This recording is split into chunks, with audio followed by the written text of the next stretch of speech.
When you think of ancient mysteries, Egypt is usually your first thought. The mystery of the Giza pyramid and other archaeological finds bring up a rich past that no one is sure how these giant monuments and artifacts were made or their purpose. Recently, new discoveries have added to the mysteries around the world and often generate more questions than answers. Did aliens help mankind with mathematics and building ancient stone structures? Or is man himself more genius than we thought?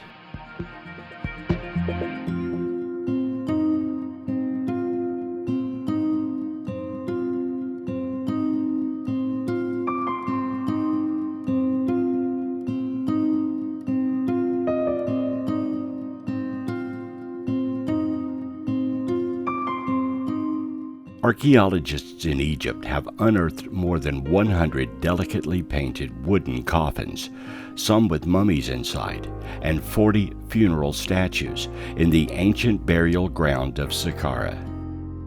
It's the greatest discovery find in 2020. The sealed wooden coffins, some contain mummies, date as far back as 2,500 years and are in perfect condition of preservation.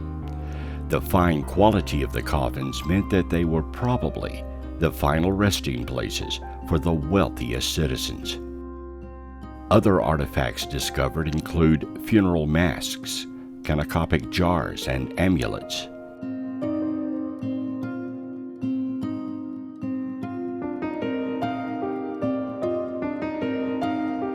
This discovery is very important because it proves that Saqqara was the main burial of the 26th dynasty.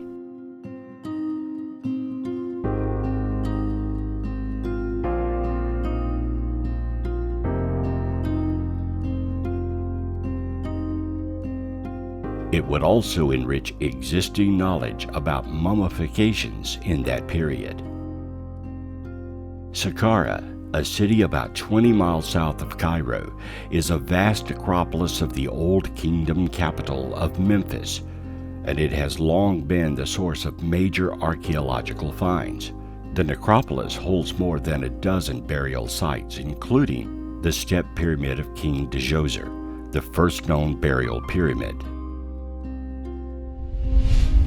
Experts opened a coffin and scanned a mummy with an X-ray, determining that it most likely was a man about the age of 40. More discoveries are predicted at the site. The latest discovery comes as Egypt is making a concerted effort to draw visitors back to the country, which depends heavily on tourism. Political problems, including a 2011 uprising that toppled the longtime leader, coupled with terrorist attacks and other instability, have deterred tourists, as well as the recent coronavirus pandemic.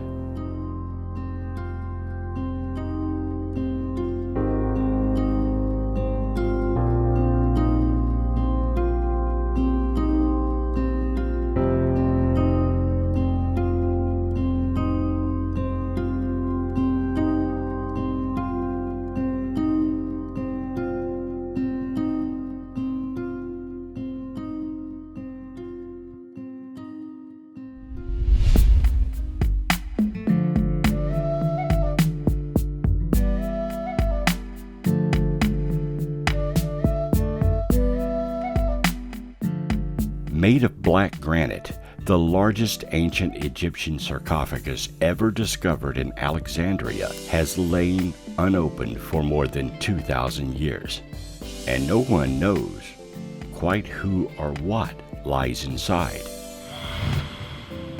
The discovery of the black sarcophagus beneath a modern Alexandria street is causing speculation in Egypt and beyond, with some even suggesting it might be the long-lost tomb of Alexander the Great.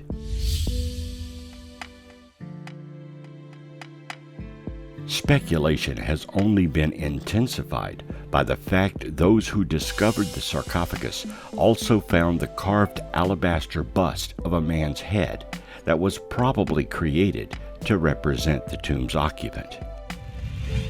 This carved alabaster head was found near the sarcophagus.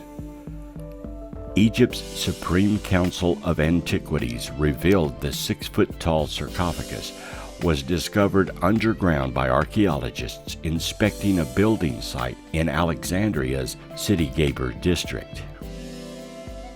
The head of the council's ancient Egyptian antiquities sector says a layer of mortar between the lid and the rest of the sarcophagus showed the object had not been opened since it was closed in antiquity. Officials say the tomb is from a period which ended with the death of Cleopatra in 30 BC and began in 323 BC, when Alexander the Great died and was eventually succeeded as ruler of Egypt by his Macedonian Greek general.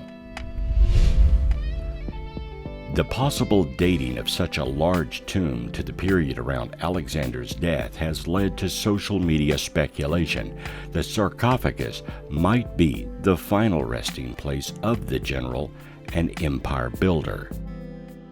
If that is the case, the contents of the black sarcophagus would solve one of the most enduring mysteries of antiquity. Despite his huge historical importance as the founder of one of the largest empires the world has ever seen, stretching from Greece to modern-day Pakistan, Alexander's final resting place has never been definitively pinpointed. There have been at least 140 attempts to locate Alexander's final tomb, and none of the claims to have found it has been universally accepted. If, therefore, the most optimistic speculation turns out correct, and the unusually large black granite sarcophagus is proved to be the tomb of Alexander, it would arguably be the archaeological find of the century.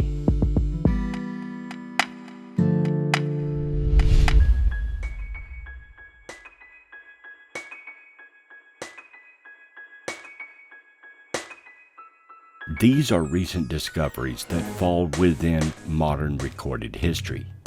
But what of the ancient past and many of the mysteries discovered that appear to have no explanation? Despite the mummies, statues, and engravings that the ancient Egyptians left behind, there is still more controversy over just what exactly they looked like. One thing's for certain, though. Despite what you might think about them given Hollywood's whitewashing of Egyptians, the residents of ancient Egypt were not white. According to Egyptologists, they were probably a range of colors, and neither white nor black by our contemporary standings. Ancient Egypt was a radically diverse place because the Nile River drew people from all over the region. Egyptian writings do not suggest that the people of that era had a preoccupation with skin color. Those who obeyed the king, spoke the language, and worshipped the proper gods were considered Egyptian. Ancient Egypt's massive pyramids are another element of their legacy that has long puzzled the experts. Just how exactly did a society with no modern construction equipment manage to transport the giant heavy stones needed to build the enormous pyramids? According to recent research by physicists at the University of Amsterdam, part of the answer may be wet sand. It turns out that wetting Egyptian desert sand can reduce the friction by quite a bit, which implies you only need half of the people to pull a sledge on wet sand compared to dry sand. An ancient wall painting also seems to depict Egyptians wetting the sand as they pulled a sledge bearing a giant statue, offering more evidence that water may have been part of the arduous and complicated process of building the ancient pyramids. However, The pyramids themselves contain more mysteries that simply using wet sand would not allow them to accomplish as much.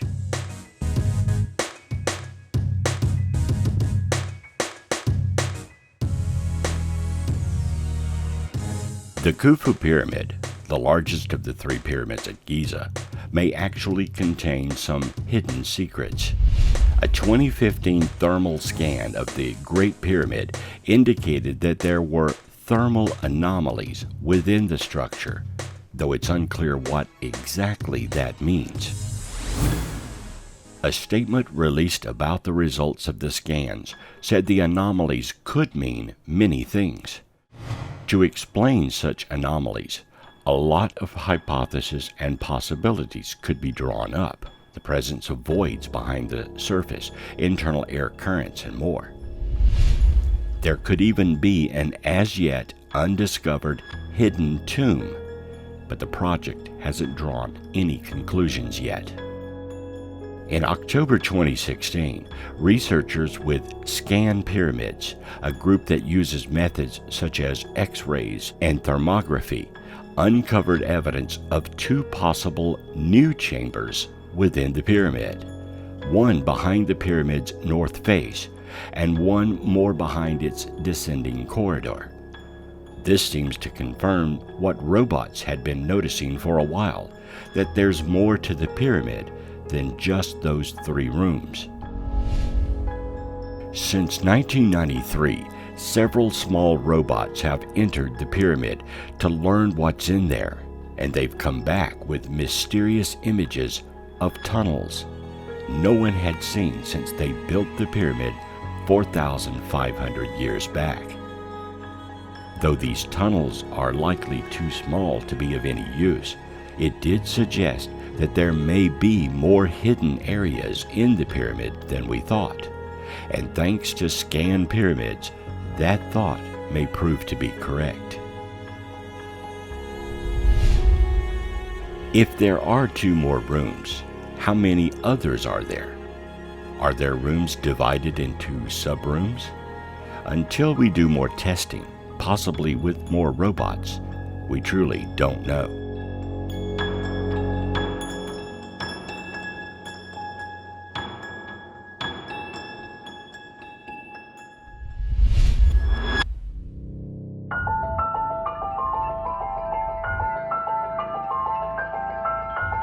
Conventional Egyptologists will tell you the Giza pyramid was built over years by thousands of worker slaves using the most basic tools.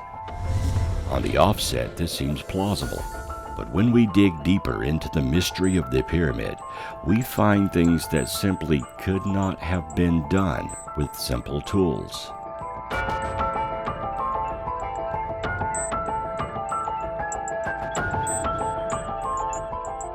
The Egyptian pyramids, their most famous creations, were masterpieces built with such precision that our current technology cannot replicate it.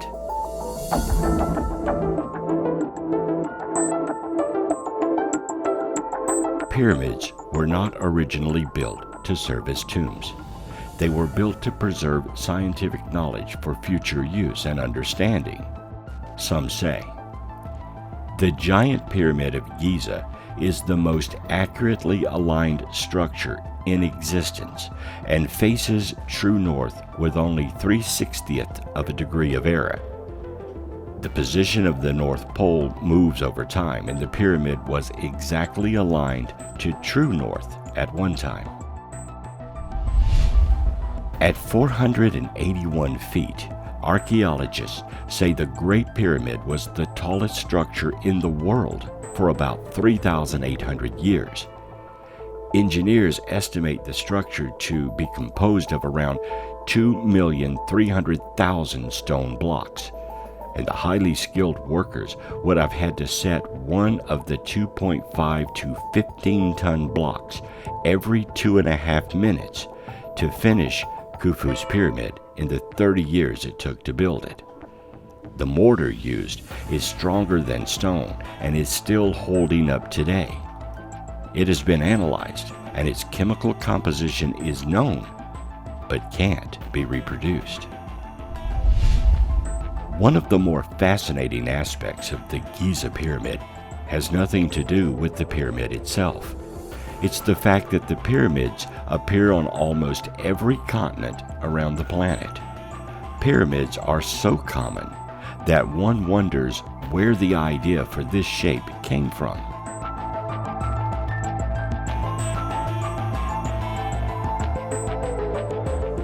Most scholars would answer that the world's many pyramids are the product of coincidence and convergence, peoples of different cultures imitating forms in nature, such as the mountains of Mexico or the sand dunes of Egypt. But is this the final word on the subject? Is it an oversimplification? Could it be that pyramids around the globe share a common cultural heritage?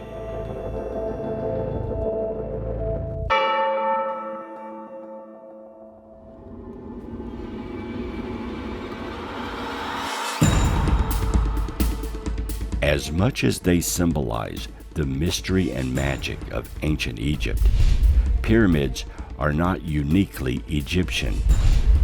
Pyramids of various sorts all appear in the ancient African kingdom of Kush, along the Nile between the third and fourth cataracts, as ziggurats in ancient Mesopotamia and Sumeria.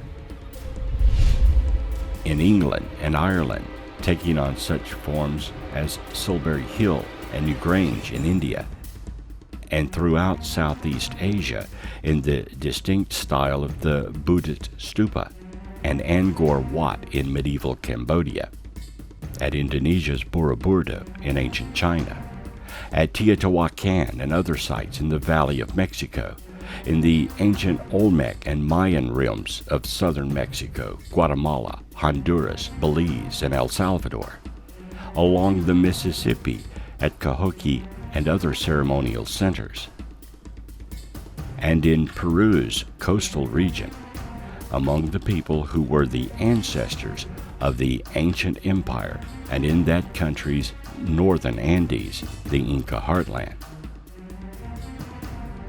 All of these cultures used this shape, and no one knows why. Surely there had to be some connection with each culture to share the idea of the pyramid shape. The shape itself may be telling in that perhaps ancient people discovered something powerful about this design.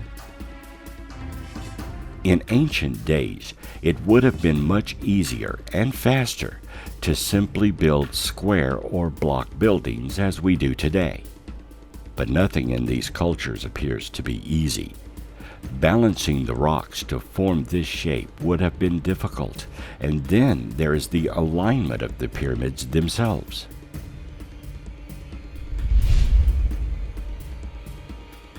Simply moving the blocks from their quarry, sometimes miles away, and then placing them would have been a monumental task in and of itself.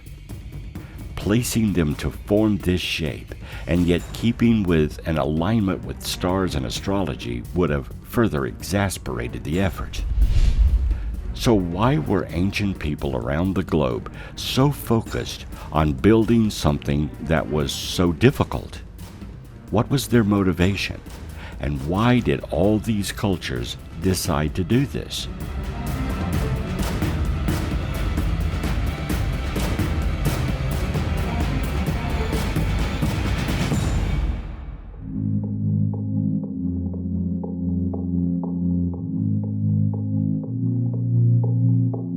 The Kahokia Mounds State Historic Site is the site of a pre-Columbian Native American city which existed around 1050 to 1350 CE, directly across the Mississippi River from modern St. Louis, Missouri. This historic park lies in southwestern Illinois between East St. Louis and Collinsville. The park covers 2,200 acres, or about 3.5 square miles, and contains about 80 mounds. But the ancient city was much larger, and its apex around 1100 CE, the city covered about 6 square miles and included about 120 man-made earthen mounds in a wide range of sizes, shapes, and functions. At the apex of its population, Kahokia may have briefly exceeded contemporaneous London, which at that time was approximately 14,000 to 18,000 people. Kahokia was the largest and most influential urban settlement of the Mississippi culture, which developed advanced societies across much of what is now the central and southeastern United States, beginning more than 1,000 years before European contact. Today, Kahokia Mounds is considered the largest and most complex archaeological site north of the great pre-Columbian cities in Mexico. Though it is called Kahokia today, no one knows what its original name was. The city's complex construction of earthen mounds required evacuation, movement by hand using woven baskets, and construction involving 55 million cubic feet of earth, much of which was accomplished over a matter of just decades. Its highly planned ceremonial plazas, situated around the mounds with homes for thousands, connected by laid-out pathways and courtyards, suggest the location served as a central religious pilgrimage city. It would have been easy for the natives to carry dirt and form the mounds, many with pyramid-like shapes, but still, the motivation for doing so is in question. Nothing is known of the original builders of the site, as they had no written records. So the question remains, who or what influenced them to construct these mounds, which would spread throughout the Americas?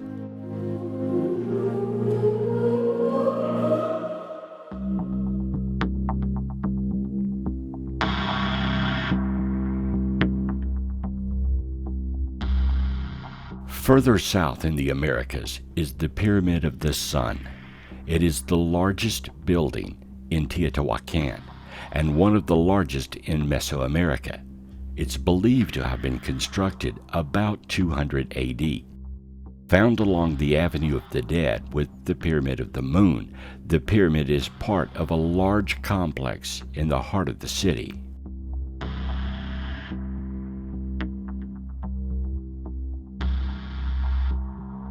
The name Pyramid of the Sun comes from the Aztecs, who visited the city of Teotihuacan centuries after it was abandoned. The name given to the pyramid by the Teotihuacanos is unknown. It was constructed in 2 phases.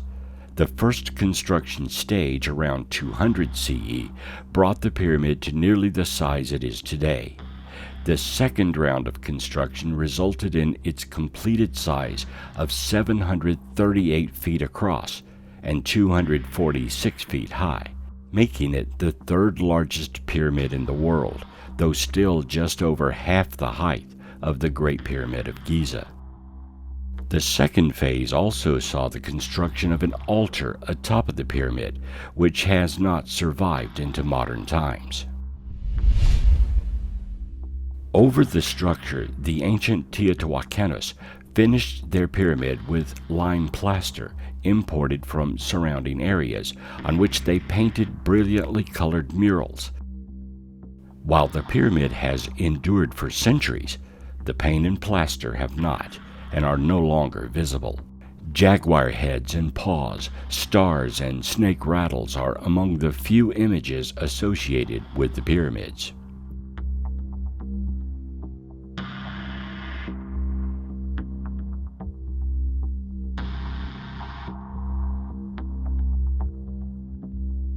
It is thought that the pyramid venerated a deity within Teotihuacan society. However, little evidence exists to support this hypothesis. The destruction of the temple on top of the pyramid by both deliberate and natural forces prior to the archaeological study of the site has so far prevented identification of the pyramid with any particular deity. The pyramid was built on a carefully selected spot from where it was possible to align it both to the north and in perpendicular directions to sunrises and sunsets on specific dates recorded by a number of archaeological orientations in Mesoamerica. The whole central part of the urban grid of Teotihuacan, including the Avenue of the Dead, reproduces the orientation of the Sun Pyramid, while the southern part exhibits a slightly different orientation dictated by the Culedulia.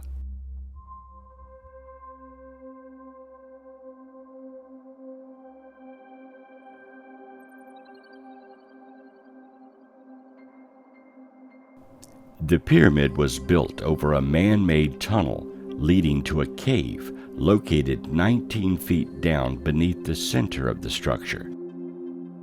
Originally, this was believed to be a naturally formed lava tube and interpreted as possibly the place of Chikamoztoc, the place of human origin, according to Nahu legends. More recent excavations have suggested that the space is man-made and could have served as a royal tomb. Recently, scientists have used muon detectors to try to find other chambers within the interior of the pyramid. Looting has prevented the discovery of a function for the chambers in Teotihuacan society. Though many have associated Mayan, Aztec, and Toltec beliefs to the site, the truth is no one knows why it was built, for whom, or even the actual culture that built it. No one knows its actual name. Remember, its modern name was given to it by the Teotihuacanos and accepted by the Aztecs.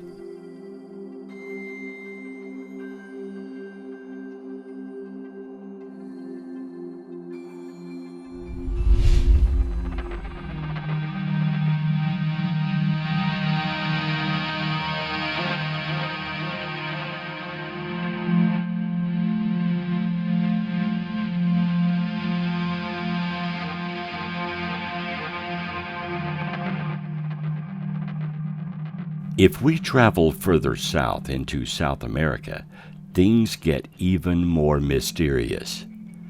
South America has its version of pyramids and odd monoliths as well. Much of it makes no sense to our modern world view.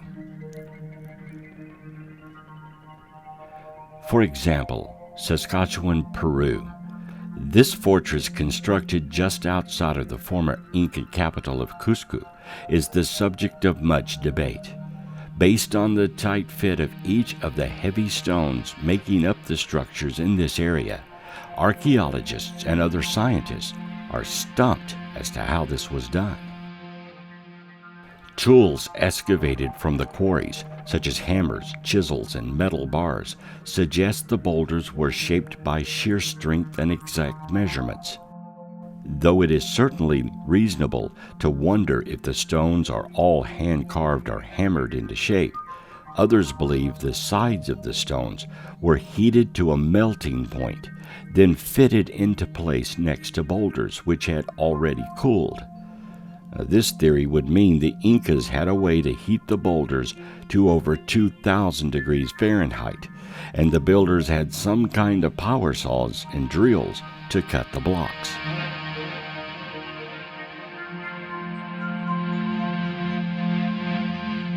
A third hypothesis is that a plant existed at the time that had a chemical property that would soften stone.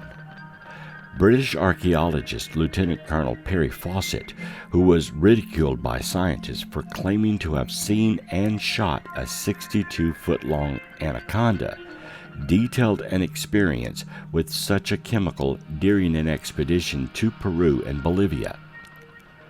He noted finding a jar with unknown contents that, when broken, changed the consistency of the rock it spilled on to wet cement. If a plant with such properties existed, it would certainly make shaping the stone faster and easier than chiseling a solid foundation. Archaeologists have determined that Sacsayhuaman was originally built by the preceding Kilike culture. Beginning about the 13th century, the Inca expanded on this monumental construction. So again, though claimed by the Inca, no one is sure who actually started its construction.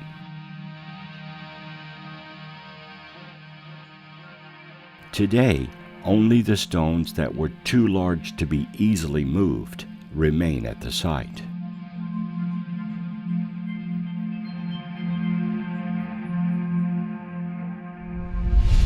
In March of 2008, archaeologists discovered additional ruins at the periphery of the Sacsayhuaman. They are believed to have been built by an earlier culture, which preceded the Inca.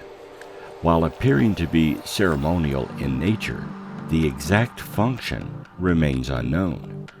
This culture built structures and occupied the site for hundreds of years before the Inca, between 900 and 1200 CE. In January of 2010, parts of the site were damaged during periods of heavy rainfall in the region. Perhaps most famous in South America are the Nasca lines in Peru. The Nasca lines were designated in 1994 as a UNESCO World Heritage Site. A series of enormous lines and symbols etched into the ground and estimated to be 1,500 to 2,000 years old. These precise drawings have been a mystery since their discovery in the early 1900s. The Nasca people, not to be confused with the Incas, were also very religious, and much of their livelihood was dependent upon growing crops. Some speculate these images and symbols could have been created as offerings to the gods to garner favor for them for good crops. Piri Reis, who spent over half her life studying and mapping the lines, theorized these were created as a mental exercise to show off the Nasca command of geometry. Another hypothesis says that the lines could have been a predecessor to the Inca Q system, which designated a series of ritual pathways and marked sacred ground. And of course, one of the most famous guesses is that some of the long straight lines were cut into the ground by landing spaceships from other planets. But these are guesses and hypotheses. Because the region sees very little rainfall and the rocks and dirt of the area were used to make the lines, no one really knows who made them or why. They can't be carbon dated. They could be 2,000 years old, or 10,000 years old, or even older. We have a lot of assumptions and very few actual answers as to why the people of this area, who were not Incan, made these lines. We have no idea what their purpose was, what motivated them, why design symbols, images of animals, and straight lines like runways that can only be seen and appreciated from the air. Many scoff at the idea that these were made by or meant for aliens. Perhaps they were, perhaps not.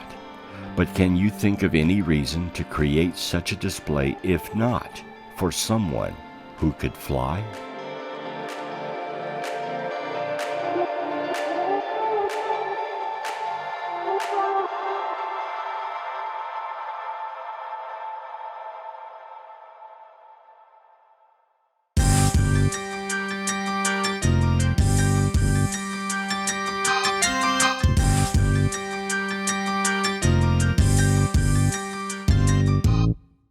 Lake Titicaca in Peru and Bolivia is the highest navigable lake in the world. Lake Titicaca is a natural border between Peru and Bolivia. According to Andean legends, this lake was the birthplace of the Incas, whose spirits would return to the lake after death. About 17 years ago, the ruins of a temple were found deep in the lake. Estimated to predate the Incas, a terrace for crops, a road, and a 2,600-foot-long wall were also found by archaeologists over the span of 200 dives. Continued research in 2013 also recovered several artifacts from different eras. The existence of these underwater discoveries could be explained by old legends of massive floods and torrential rain. Many stories attributed the disasters as retribution from the gods. Though scientists, archaeologists, and historians consider the cause of the overflow to be allegorical, research suggests flooding did change the water level in the lake and force the inhabitants to relocate. Think about that. There is an entire city under this lake. It was not built by the Incas. At least that we know is true. So who built it? Legend says it is the birthplace of the Incans. So that culture perhaps formed here, but was not here when it was built. Someone else built it. Someone or some culture that predates the Incans, and they discovered it already intact and simply claimed it. Who were these people? They built a 2,600-foot wall and terraces for crops. They must have been sophisticated. They had roads. We today consider the Romans as the inventor of roads, but this culture had them too.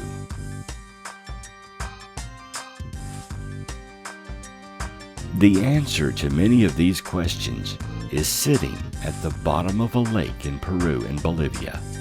We have no idea what else awaits discovery in this lake.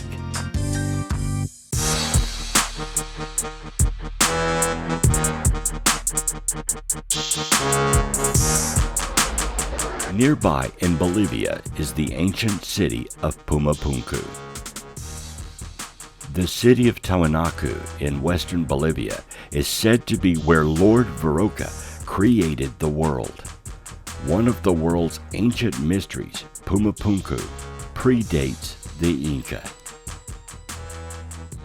The intrigue of this site is in the complexity of the precise stonework found in the ruins. Detailed work such as meticulous carvings and exact interlocking stone pieces with no chisel or tool marks to be found have researchers scratching their heads. The site also holds a complex irrigation system with holes drilled so perfectly into the stone, their creation and endurance is nothing short of wondrous. Here we find an engineering marvel. Precision so sophisticated, our modern lasers and machinery would be hard-pressed to replicate. Not that we couldn't do it, we can. But the question is, how did they do it? They had no lasers that we know of. They had simple copper tools and chisels, so we're told. They created precise, interlocking blocks that fit together like Legos. They built an entire complex this way. They had a complex irrigation system, and again, they predated the Incas. So who were they? We don't know.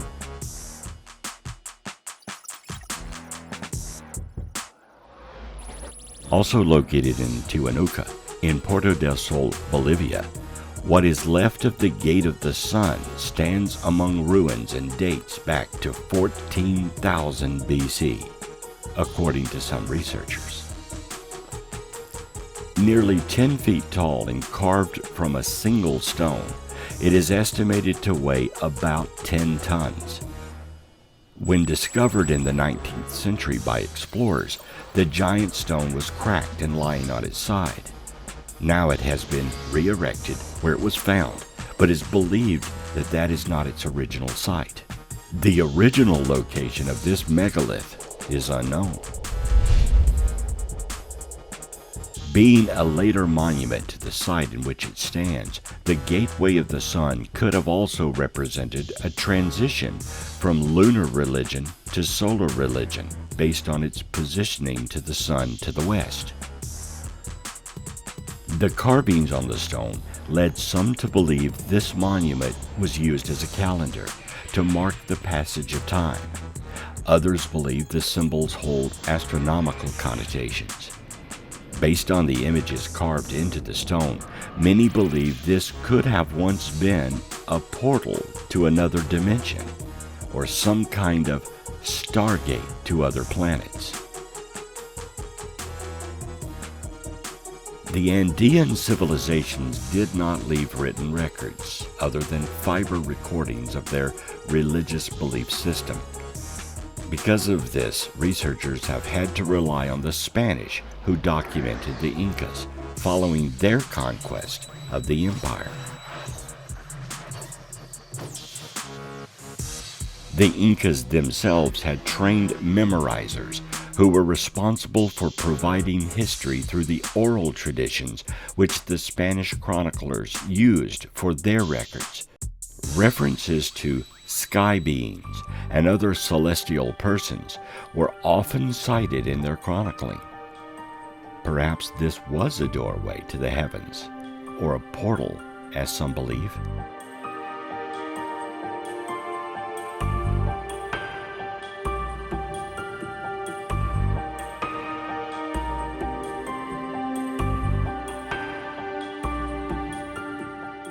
The Olmec colossal heads are stone representations of human heads sculpted from large basalt boulders. They range in height from 3.8 to 11.2 feet. The heads date from at least 900 BC and are a distinctive feature of the Olmec civilization of ancient Mesoamerica. All portray mature individuals with fleshy cheeks, flat noses, and slightly crossed eyes. Their physical characteristics correspond to a type that is still common among the inhabitants of Tabasco and Veracruz. The backs of the monuments often are flat. The boulders were brought from the Sierra de los Tuclas mountains of Veracruz. Given that the extremely large slabs of stone used in their production were transported over large distances, 93 miles, required a great deal of human effort and resources. It's thought that the monuments represent portraits of powerful individual Olmec rulers. Each of the known examples has a distinctive headdress.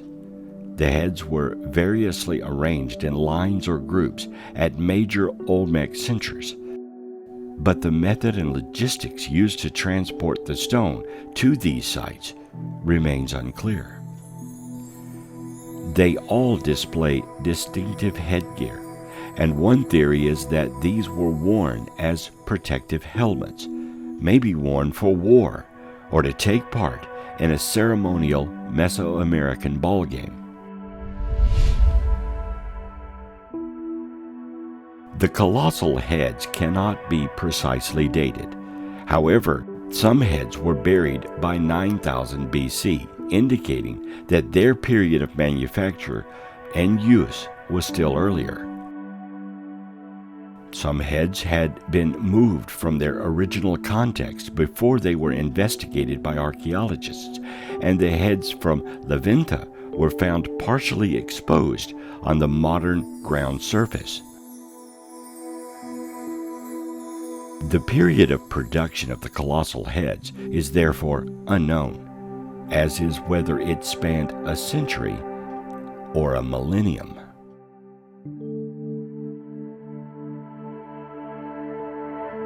The exact method of transportation of such large masses of rock are unknown, especially since the Olmecs lacked beasts of burden and functional wheels, and they were likely to have used water transport when possible.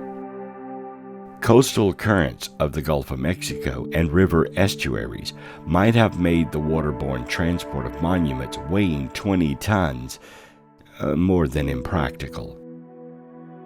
When transport over land was necessary, the Olmecs are likely to have used causeways, ramps, and roads to facilitate moving the heads. The regional terrain, however, offers significant obstacles, such as swamps and floodplains. Avoiding these would have necessitated crossing undulating hill country.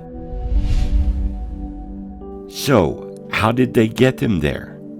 93 miles is a long way to move several ton stones, and given the type of land they would have had to cover, it would make this a monumental task. But the stones are there, and this culture may not have had the means to move them. Earth structures such as mounds, platforms, and causeways upon the plateau demonstrate that the Olmec possessed the necessary knowledge and could commit the resources to build large-scale earthworks. But moving and creating these finely crafted stones may not have been within their abilities. If not, then who did? Who created and moved these stones for them?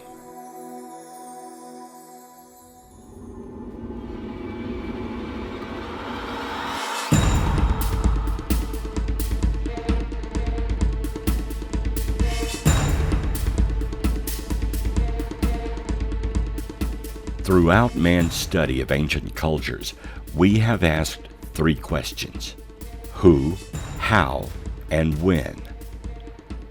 Some may say it's a huge leap to ascribe the answers to these questions to aliens, and they would be within their right to do so. But when faced with the obvious, one can only speculate that these cultures may have had help of some kind. Some would suggest they must have. So let us entertain the idea. We will start with who. Who helped them? There are two possibilities. One is, of course, the idea that aliens came to Earth and helped early civilization to create monuments, sculptures, and giant buildings using their own advanced mathematics and technology. If so, then these simple humans would have thought those beings were gods, and there is evidence this is the case. It may be that the whole of our civilization began with a cargo cult, a people who watched advanced beings do such wondrous things that to this very day our gods of modern and antiquity are based on them. One can easily say that the evidence for this is scattered like so much litter around the planet. For this theory to work, we must assume two things. The artifacts we discovered is far older than believed, and all cultures had one single original event that was shared around the world. For example, pyramids are common because all cultures witnessed them being built. A technology existed that made moving heavy objects much easier, even easier than our modern technology is capable of. And also that some of these monuments were early attempts to replicate what we as a people witnessed ourselves being done by the aliens. In the 1940s and 50s, cargo cults emerged on islands in the Pacific by people who witnessed airplanes flying and landing, and the humans who boarded them, they gave them food and other delicacies. The islanders, so impressed with this ability, built straw models of airplanes and held long vigils to try to entice the gods to return. They used the only technologies they knew to try and replicate what they had seen: mud and straw effigies. The paltry attempts to replicate an airplane look almost comical, but the desire behind their creation was phenomenal. These people witnessed man flying, something they could never do, never even conceive of, and would never try. Then they saw it, and suddenly it became possible to them. It changed their entire perspective, and thus they emulated it. Is it possible that the bent pyramid of Egypt was an attempt to emulate the Giza pyramid by a later culture that discovered it, or even rows of rocks in labyrinth patterns were man's attempt to draw something he had witnessed? These patterns remain today. These attempts are still being discovered, along with the monumental creations they're based on that seem impossible to exist.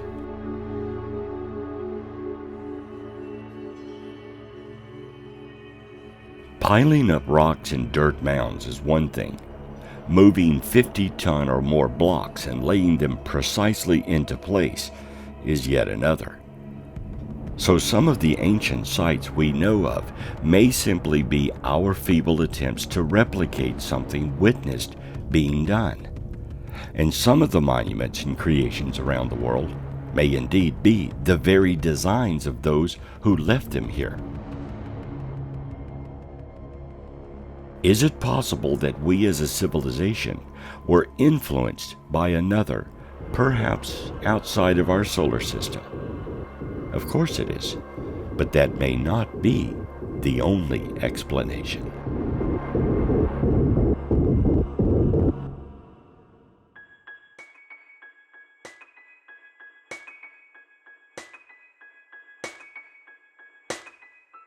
Another second answer to who may have originated right here on Earth and had nothing to do with aliens.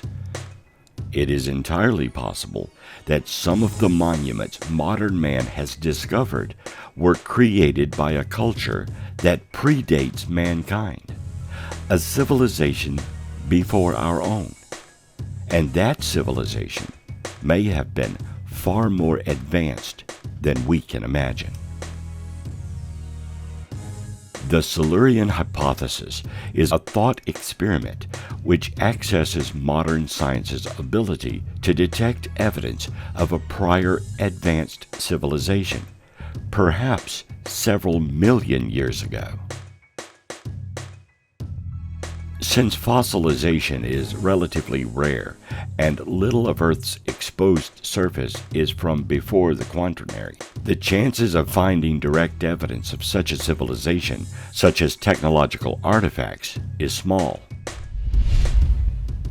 After a great time span, researchers concluded contemporary humans would be more likely to find indirect evidence, such as anomalies in the chemical composition or isotope ratios of sediments, objects that could indicate possible evidence of past civilizations includes plastics and nuclear wastes, residues buried deep underground or on the ocean floor. Prior civilizations could have gone to space and left artifacts on other celestial bodies, such as the Moon and Mars. Evidence for artifacts on these two worlds would be easier to find than on Earth, where erosion and tectonic activity would erase much of it. Any plastic or artificially created technology would be long gone, including paper and data storage devices. But the presence of advanced technology might be evident in stone structures, which would erode at a much slower rate. Is it possible that what we see in many of these ancient artifacts is the result of a much more advanced civilization that predates man? The ability to move and position large stone blocks would seem impossible for ancient man, and very difficult for modern man with our technology. But these monuments, buildings, and out-of-place artifacts do exist. They are scattered around the planet like so much leftover litter that is eroding even today, but were built to last at some point in antiquity.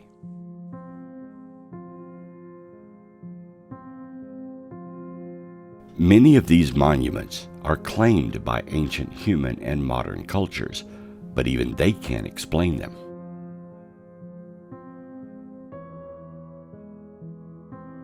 Returning to Egypt and looking closely at the Giza pyramids and surrounding areas, engineers have found the presence of advanced technology and construction that boggles the mind.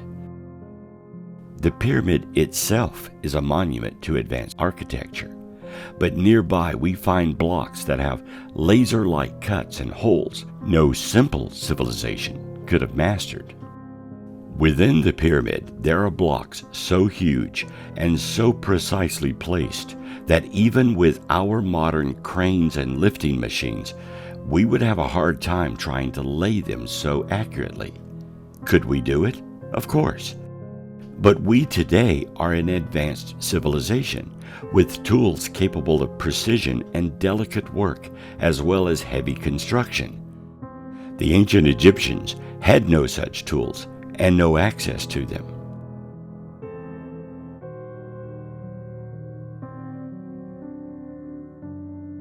So, what if the Giza pyramid and the nearby Sphinx were not created by the Egyptians?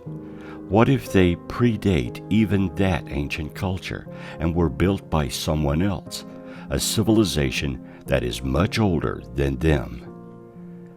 Modern Egyptologists scoff at the idea because it's important to their modern culture to lay claim to these monuments.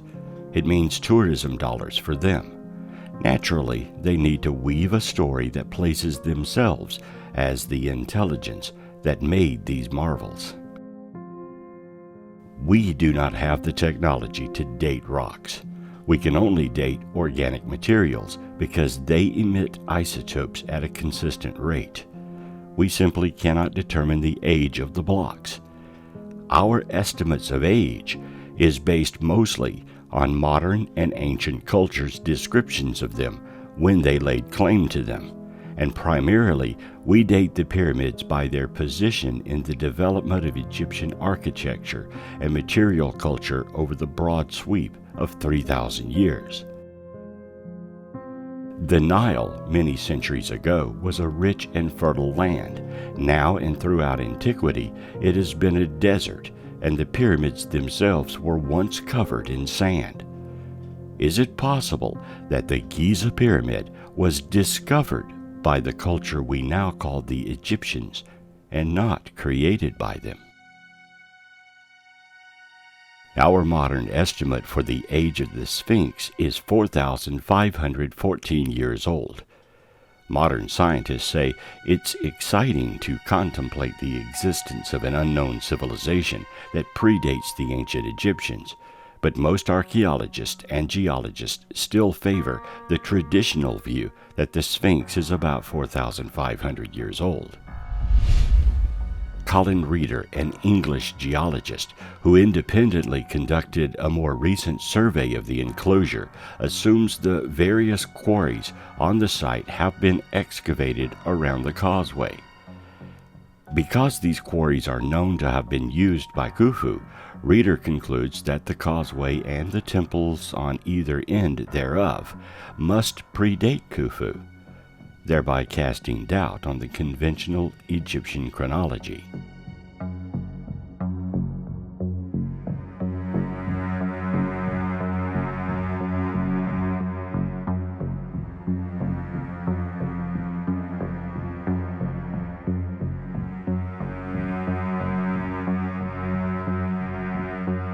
The Orion correlation theory, as expounded by popular author Graham Hancock, is based on proposed exact correlations of the three pyramids at Giza with the three stars Zeta Orionis, Epsilon Orionis, and Delta Orionis, the stars forming Orion's belt, in the relative positions occupied by these stars at about 10,500 BC.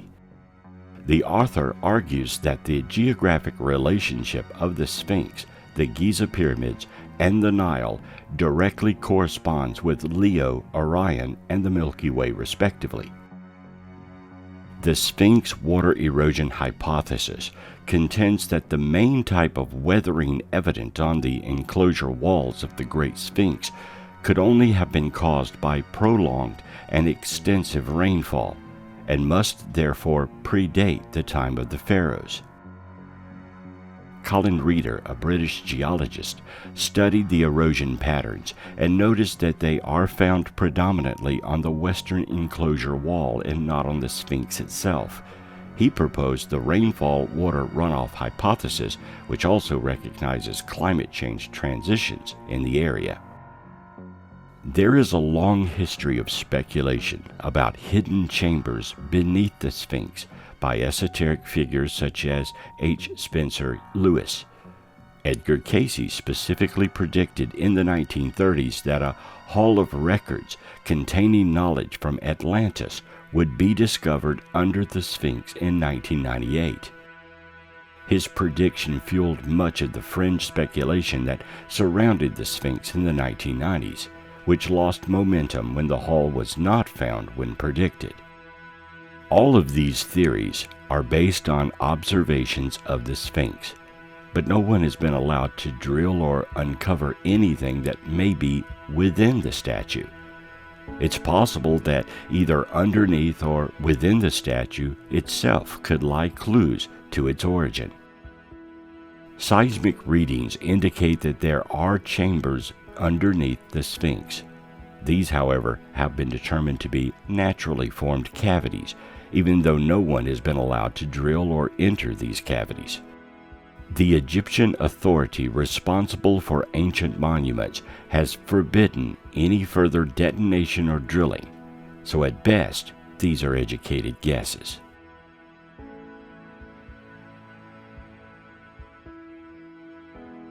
We know the Sphinx was discovered buried in sand during the Egyptian times, and again in more modern times.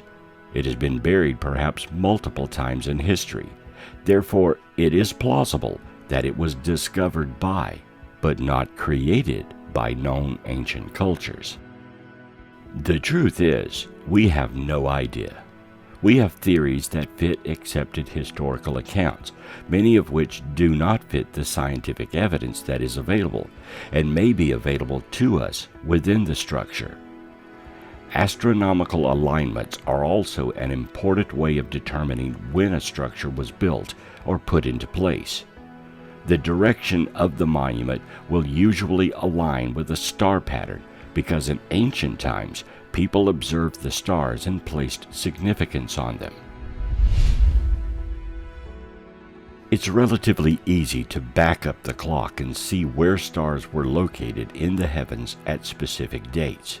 Some historians have thrown doubt on the ancient Egyptians ever having built the Great Pyramids of Giza, instead claiming the monuments could have been built by a lost civilization. The authors of a book investigating the only remaining wonder of the ancient world thrown doubt on conventional thinking that it was the ancient Egyptians that built the pyramids of Giza around 2500 BC. Instead, Gary Cannon and Malcolm Hutton claim that the Sphinx in front of the pyramids must have been carved out of a natural rock and long before any sand covered the area, meaning that at one time long ago the area must have been fertile. When it was not under sand was about 12,000 years ago, and the Egyptians weren't there. This would mean, according to the pair's research, the pyramids and Sphinx were built at least 12,500 years ago, which would have been before the start of the Ice Age.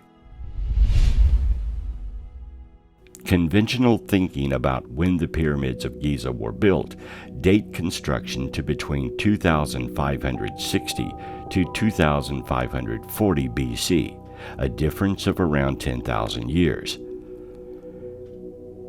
The Egyptians couldn't have done it. They didn't have the tools, says historian Gary Cannon.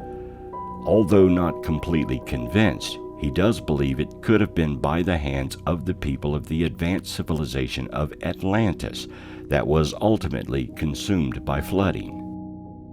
His idea is that there was some advanced civilization that came to the planet tens of thousands of years ago. This, of course, presupposes that Atlantis was an alien culture.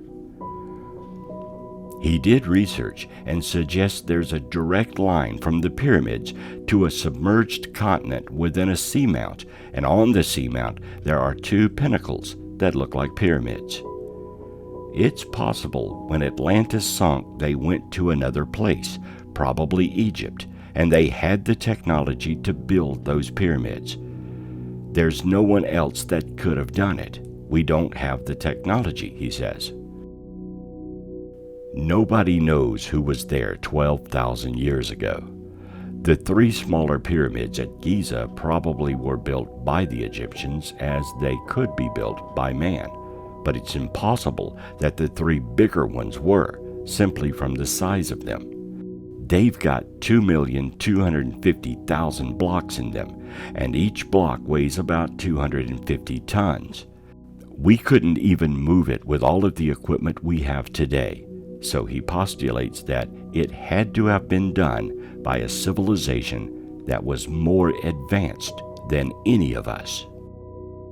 However, the word of Mr. Cannon and others who have raised doubts regarding the Egyptians building the pyramids have been met with a brick wall by the Egyptian authorities who maintain the ancient Egyptians built them.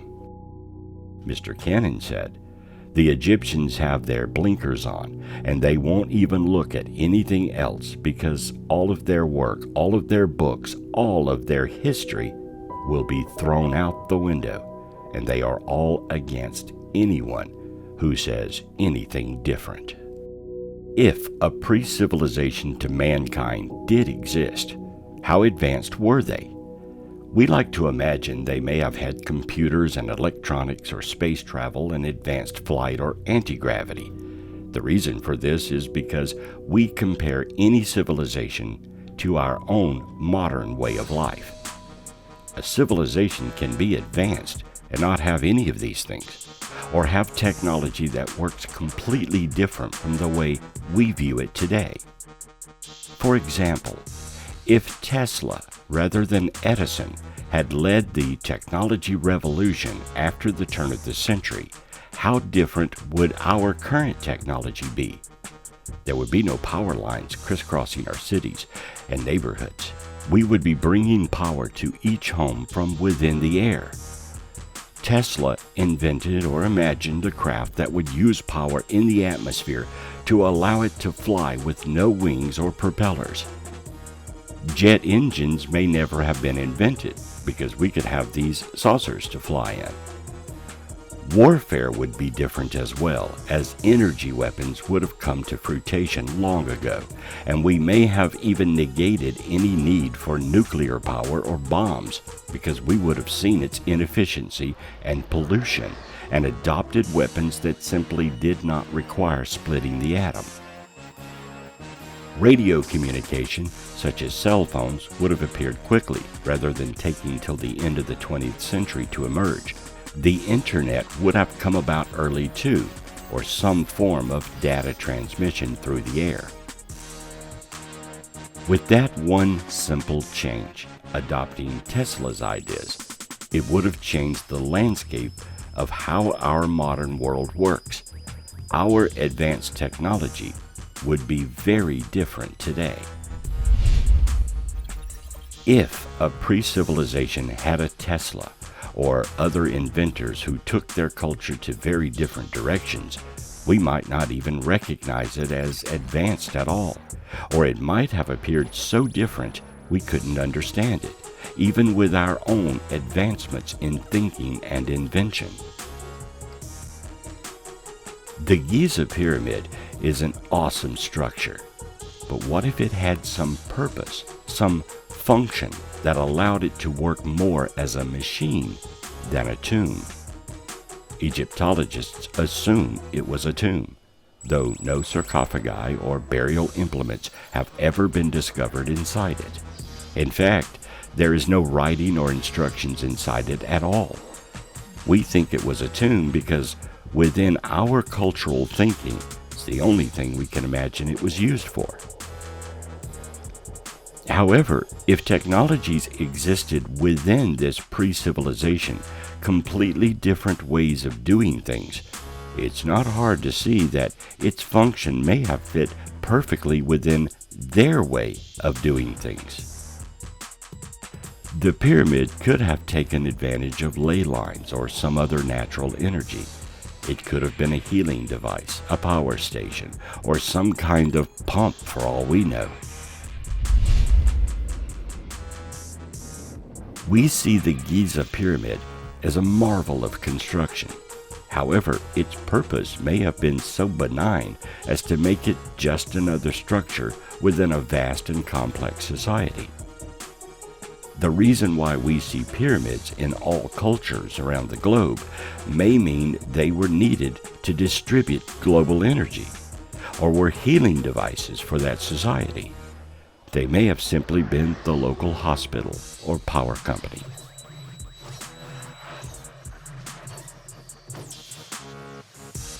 Because we have lost the entire context of which they were being used, and because we view them from our own cultural perspective, we have no idea how to truly understand them. As advanced as we are today, we're pretty much clueless. We use about 20% of our brains. What if they used more? They may have had an intellect far greater than our own, been able to tap into abilities we are only discovering today, and used those qualities to benefit their way of life. When we invent something, that invention doesn't stand alone. It creates a pathway for more invention based on its use. The transistor led to the integrated circuit that led to adding more circuits together, miniaturization, and creating motherboards that then led to computers, cell phones, and other electronic devices. One invention begets another, and how we use these inventions together and apart create the advanced society we live in.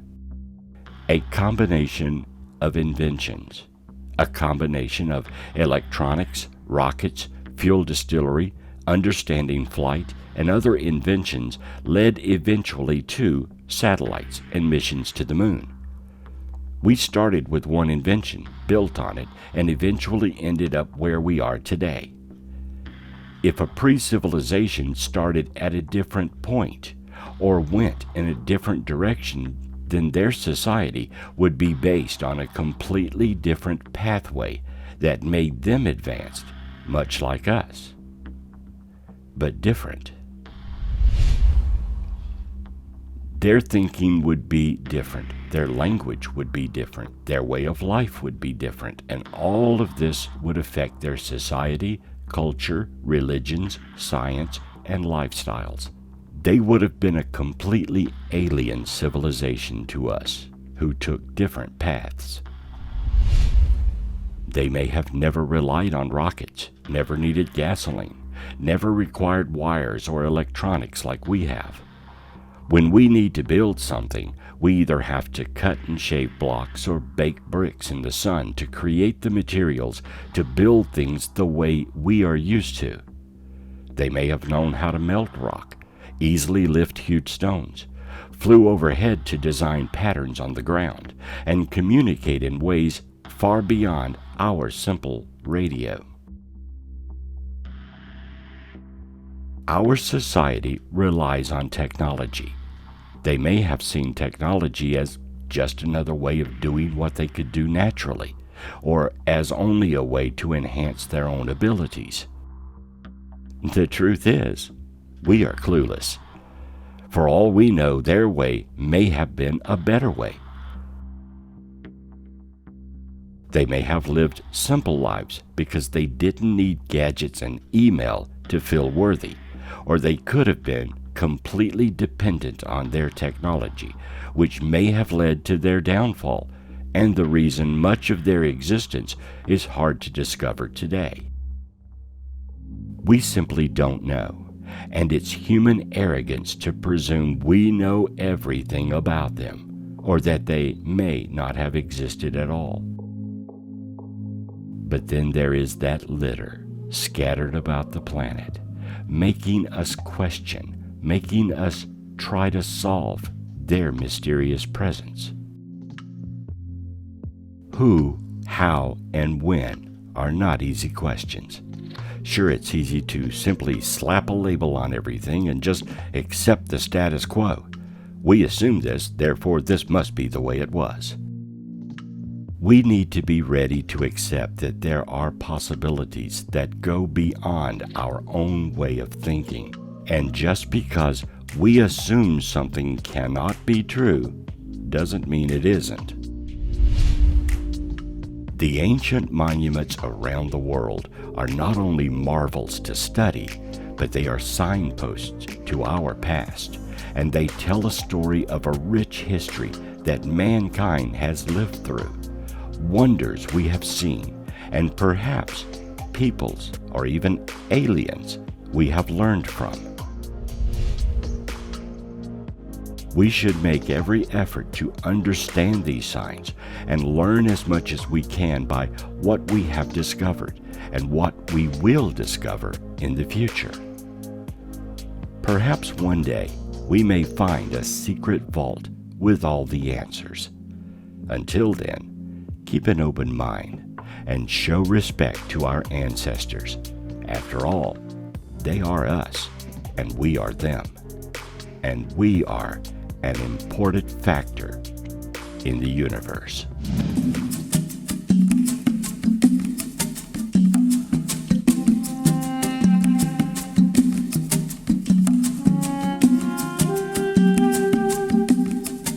Supporters regard these artifacts as evidence that mainstream science is overlooking huge areas of knowledge, either willfully or through ignorance. Many writers or researchers who question conventional views of human history have used purported artifacts to attempt to bolster their arguments. Creation science often relies on anomalous finds in the archaeological record to challenge scientific chronologies and models of human evolution. These artifacts have been used to support religious descriptions of prehistory, ancient astronaut theories, and the notion of vanished civilizations that possessed knowledge or technology more advanced than that known in modern times.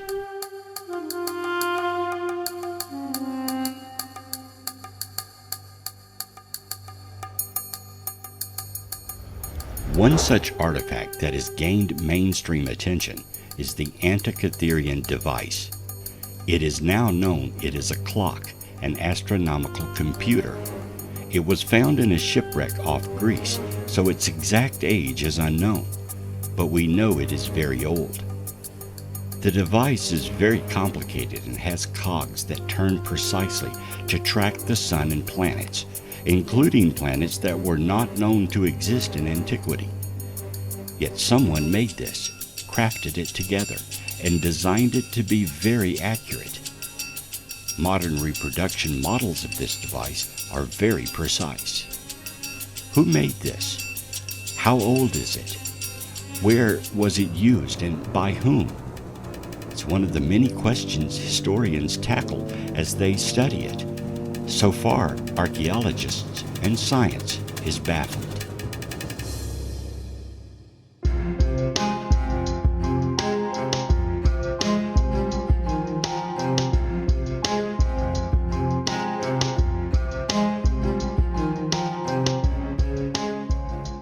Located at an altitude of approximately 1,170 meters is the Balbek Valley, Balbek.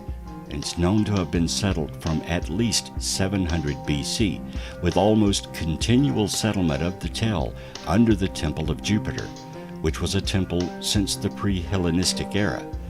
However, some researchers, such as Graham Hancock, argue that its roots go back as far as 12,000 years. During the period of the Roman rule, Balbek was known as Heliopolis and housed one of the largest and grandest sanctuaries in the empire. One of the most awe-inspiring features of Balbek is the incredible megalithic foundations of the Temple of Jupiter.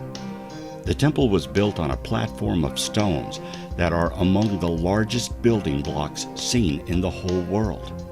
27 of these enormous limestone blocks can be seen at its base, and 3 of them weighing about 1,000 tons each, known as the trilithon. How they were cut so finely and moved into place has defied explanation, particularly considering the blocks are known to have weighed over 1,000 tons.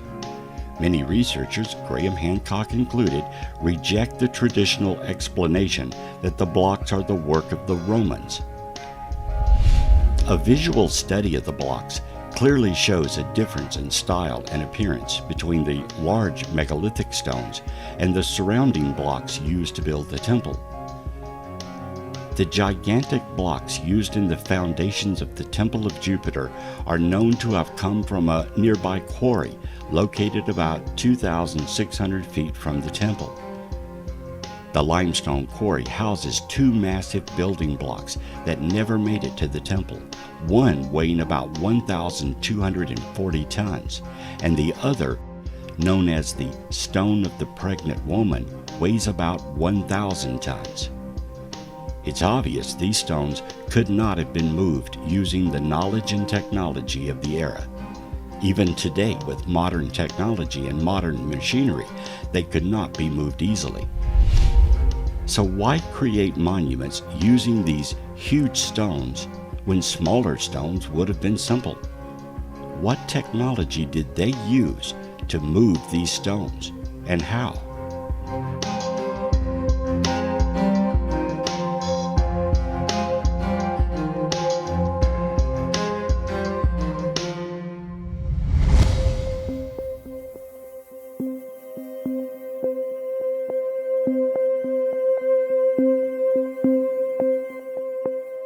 Dogu literally means earthen figure.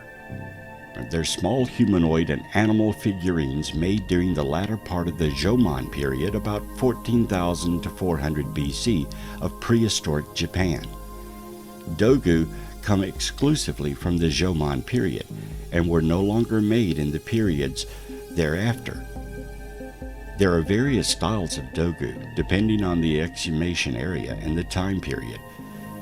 According to the National Museum of Japanese History, the total number found throughout Japan is approximately 15,000.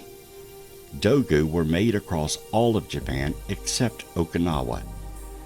Most of the Dogu have been found in eastern Japan, and it's rare to find one in western Japan. The purpose of the Dogu remains unknown. Due in part to the enigmatic nature of the figurines, there have been numerous theories of the nature regarding their ornate appearance, with some speculating that the physical appearance is connected to the suits and equipment of modern-day astronauts. One proponent in particular, Eric von Daniken, has written how the Dogu has modern fastenings and eye apertures on its helmet, an attribution made as part of the final chapter of his 1968 publication, Chariots of the Gods. There are also disparities in the varieties of Dogu, with only a portion of the figures having the characteristic goggle-like eyes, which are most cited by ancient alien theorists. Were these depictions of ancient aliens, or simply fertility figurines? Why did they appear in only one period and then no longer seen? What was their purpose? Who did they represent?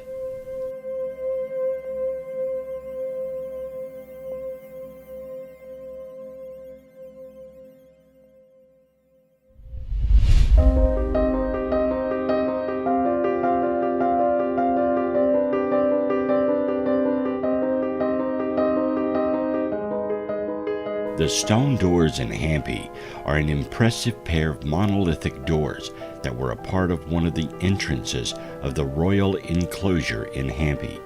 The stone doors are one of the outstanding remnants of the Vijayanagar duration that can be visible around many of the ruins in Hampi.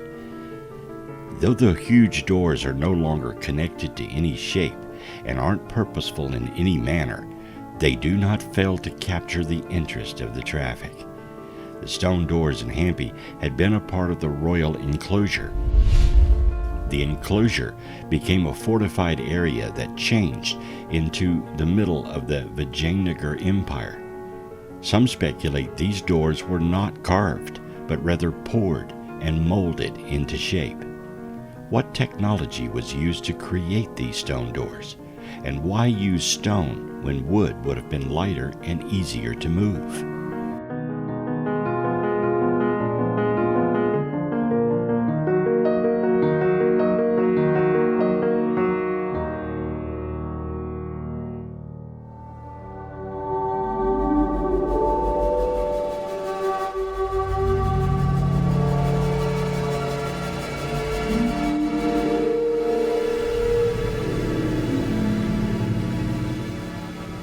Though not ancient, this very old cloth is interesting.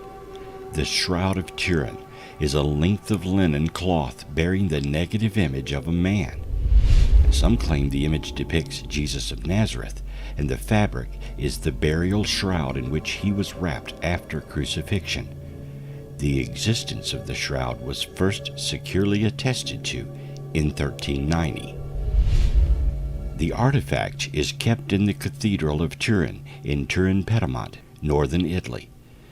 The Catholic Church has neither formally endorsed nor rejected the shroud, but in 1958 Pope Pius approved of the image in association with the devotion to the holy face of Jesus.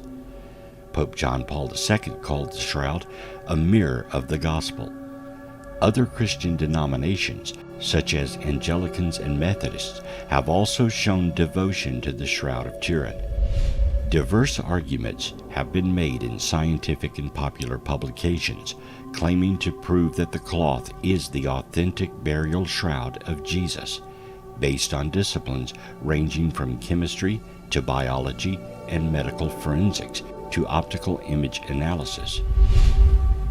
In 1988, 3 radiocarbon dating tests dated a corner piece of the shroud from the Middle Ages between the years 1260 and 1390. Some shroud researchers have challenged the dating, arguing the results were skewed by the introduction of material from the Middle Ages to the portion of the shroud used for radiocarbon dating. The image on the shroud is much clearer in black and white negative, first observed in 1898, than its natural sepia color. A variety of methods have been proposed for the formation of the image, but the actual method used has not yet been conclusively identified. The shroud continues to be both intensely studied and controversial. Is this the face of Jesus, or a clever forgery? To this day, no one knows what technology could have been used to create it, whether a genuine image of Christ or a forgery.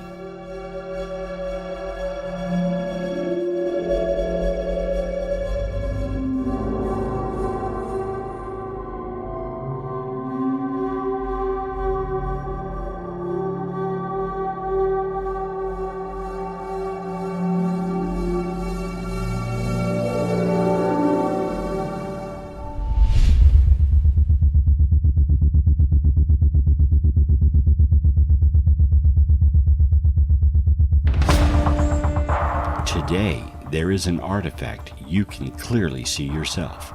It's in Antarctica, and some say it depicts the face of an alien. With Google Earth, you can see and zoom in on the face easily. Instagrammer UFO Scandinavia located what many believe to be a massive alien face on the White Continent using Google Maps. It's indeed there. Is this pareidolia or an ancient monument of an alien race? Study these images or view them for yourself on Google Earth.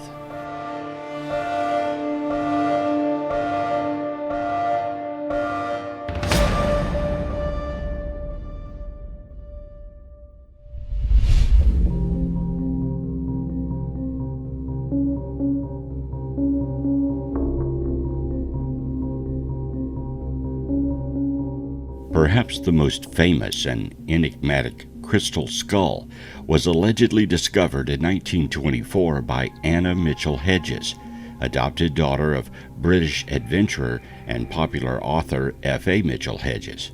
Mitchell-Hedges claimed that she found the skull buried under a collapsed altar inside a temple in Louboutin, in British Honduras, now Belize. The skull is made from a block of clear crystal about the size of a human cranium. The lower jaw is detached. In the early 1970s, it came under the temporary care of freelance art restorer Frank Dorlin, who claimed upon inspecting it that it had been carved with total disregard to the natural crystal axis and without the use of metal tools. Dorlin reported being unable to find any telltale scratch marks except for traces of mechanical grinding on the teeth, and he speculated that it was first chiseled into rough form, probably using diamonds, and the finer shaping. Grinding and polishing was accomplished through the use of sand over a period of 150 to 300 years. He said it could be up to 12,000 years old. The skull was examined at Hewlett-Packard's Crystal Laboratories in Santa Clara, California, where it was subjected to several tests. The labs determined only that it was not a composite as Dorlin had supposed, but that it was fashioned from a single crystal of quartz. They also established that the lower jaw had been fashioned from the same left-handed growing crystal as the rest of the skull. No investigation was made by Hewlett-Packard as to its method of manufacturing or dating. As well as traces of mechanical grinding on the teeth noted by Dorlin, Mayanist archaeologist Norman Hammond reported that the holes, presumed to be intended for support pegs, showed signs of being made by drilling with metal. Anna Mitchell-Hedges refused subsequent requests to submit the skull for further scientific testing. The earliest published reference to the skull is in the July 1936 issue of the British anthropological journal Man, where it is described as being in the possession of Sidney Burney, a London art dealer who is said to have owned it since 1933. No mention was made of Mitchell-Hedges. F.A. Mitchell-Hedges mentioned the skull only briefly in the first edition of his autobiography. He claimed that it is at least 3,600 years old, and according to legend it was used by the high priest of the Maya when he was performing esoteric rites. It is said that when he willed death with the help of the skull, death invariably followed. In a 1970 letter, Anna also stated that she was told by the few remaining Maya that the skull was used by the high priest to will death. For this reason, the artifact is sometimes referred to as the Skull of Doom. Anna Mitchell-Hedges toured with the skull from 1967, exhibiting it on a pay-per-view basis. She continued to grant interviews about the artifact until her death. In her last 8 years, Anna Mitchell-Hedges lived in Chesterton, Indiana, with Bill Horman, whom she married in 2002. She died on April 11, 2007. Since that time, the Mitchell-Hedges skull has been owned by Horman. He continues to believe in its mythical properties. Who made this skull? How was it made? And for what purpose? To date, no one is absolutely sure.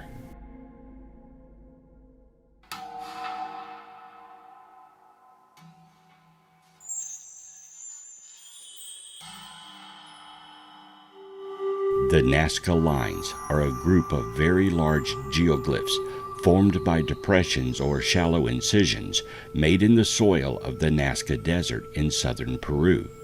They were created between 500 BC and 500 CE, and no one knows their purpose. Most lines run straight across the landscape, but there are also figurative designs of animals and plants made up of lines. Some of the Nasca lines form shapes that are best seen from the air. The shapes are usually made from one continuous line. Because of its isolation, and the dry, windless, stable climate of the plateau, the lines have mostly been preserved naturally. As of 2012, the lines are said to have been deteriorating because of an influx of squatters inhabiting the lands. The figures vary in complexity. Hundreds are simple lines in geometric shapes. More than 70 are zoomorphic designs of animals, such as a hummingbird. Other shapes include trees and flowers. Scholars differ in interpreting the purpose of the designs, but in general, they ascribe religious significance to them. Who drew these enormous lines that can only be seen and interpreted from the air? Why design what clearly appears to be runways and symbols? Were these guideposts for an alien race, or landing areas for some prehistoric civilization now lost to man?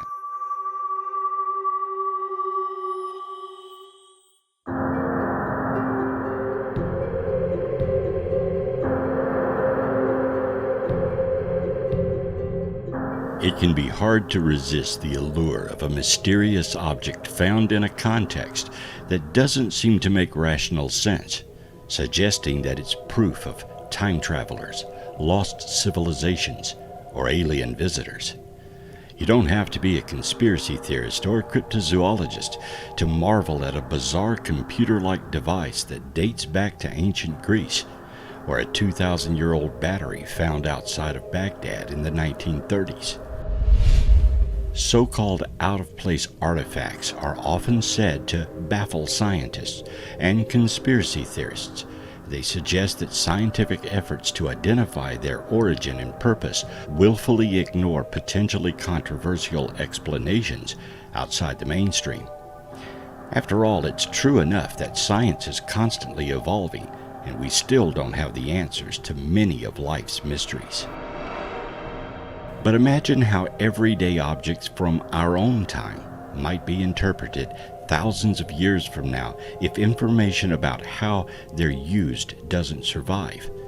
A lot of artifacts become out of place because their original context might have provided important clues, but the object was moved and that context is lost. When we're so far removed from the original circumstances in which a historical object was created, it's easy to let all sorts of things cloud our conclusions about what those objects represent. How do you explain a sarcophagus lid that appears to show a spaceship, primitive sculptures that look like airplanes, or cave drawings resembling astronauts in spacesuits? Some proponents of the ancient astronaut or ancient alien theories post that intelligent extraterrestrial beings visited Earth thousands of years ago and made contact with humans, potentially influencing their technology. These visitors might have been misinterpreted as gods, the theories muse. The supposed proof of these theories lies in drawings like the petroglyphs of Valcamonisa, Italy, which depict figurines with helmets around their heads that could just as easily be ceremonial headdress or have some other more down-to-earth explanation. Ancient astronaut proponents also cite artifacts like a Mesopotamian cylinder seal that sort of looks like a spaceship, since it's just hovering there. Although the first use of linear perspective wasn't seen in art until the 14th century, so the position of objects on a field in an ancient composition doesn't necessarily mean anything significant, or does it? A 1968 best-selling book by Eric von Daniken interprets imagery on the lid of a stone tube belonging to Pascal the Great, a Mayan ruler who died in the year 683 CE, as a depiction of extraterrestrial influence on the ancient Maya. In the center of the frame is a man sitting, bending forward. He has a mask on his nose. He uses his two hands to manipulate some controls, and his left foot is on a kind of pedal with different adjustments. The rear portion is separated from him. He is seated on a complicated chair, and outside of this whole frame you see a little flame like exhaust. Or Pascal could be sitting on a pillar in front of a stylized temple, among many other plausible explanations. What all of this shows us is the extent of which wishful thinking can alter our interpretations. It's obvious how the helicopter hieroglyphs found in Abydos, Egypt, got their name. Those images really do look like modern aircraft. Then there's the sakura bird, a sculpture made of sycamore wood discovered during the 1898 excavation of a tomb in Egypt, which dates back to about 200 BC. Some people have suggested that it might be evidence that ancient Egyptians developed the first aircraft many thousands of years ago, possibly with the help of aliens. The Quimbaya artifacts, a collection of tiny golden figurines found in Colombia and dated to around 1000 CE, look a lot like flying objects. When it comes to investigating out-of-place artifacts, the best tool might be Occam's razor, the principle that the simplest explanation is most likely to be correct. The simple explanation for all these objects is that we've taken a lot of inspiration from our airplanes, helicopters, spaceships, and drones from nature, and abstracted birds look a lot like planes. Archaeologists say the Quimbaya artifacts are just highly stylized birds, insects, and amphibians. The function of the sakura bird is unknown because very little documentation of the period survives, but no credible evidence of Egyptian aircraft has ever been found. The Klerksdorp spheres, discovered by miners in South Africa, seemed like they had to be man-made, owing to their supposedly perfect proportions, but they're estimated to be 2.8 billion years old.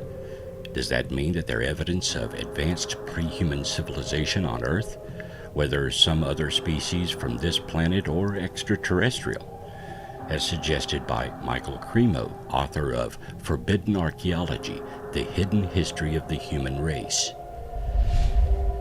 Though they certainly look hand-carved, these spheres are far from perfect, and most geologists agree that they were naturally formed as concretions formed in volcanic sediments or ash. The grooves were likely produced due to the varying permeability of the layered sediments in which the stones were formed. When the aforementioned Baghdad battery was discovered in modern Iraq, it was really just three distinct objects: a fired ceramic container, an iron rod, and a bit of rolled sheet copper. An assistant at the National Museum of Iraq at the time thought it looked like a primitive galvanic cell and theorized that it was used for electroplating gold onto silver objects. About a decade later, a man named Willard Gray made a reproduction of the objects, put them together, and filled the vessel with grape juice to prove its conductive properties.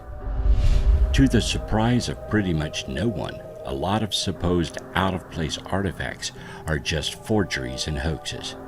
When images of a clay object resembling a modern mobile phone emerged online in 2015, along with the explanation that it was discovered during a dig in Austria, eager theorists were quick to declare it's obvious evidence of time travel. As it turns out, the Babylonokia is a sculpture by German artist Karl Wiener. But what about enduring mysteries like the Antikytherian mechanism, which is believed to be an ancient Greek analog computer used to predict astronomical positions and eclipses? Humans of ancient Greece and roughly concurrent societies might not have had cars, air conditioning, or Wi-Fi, but their technology was often more advanced than many of us imagine. All sorts of things could have been developed, used, and then forgotten as civilizations rose and fell, and so much of that all-important context disappeared over time. Archaeology is a puzzle, and without all the pieces, we're often just guessing, which is why it's important to note that scientific consensus can shift and change too. Few conclusions are fully set in stone, so to speak. We never know when we might receive new information that changes our perceptions.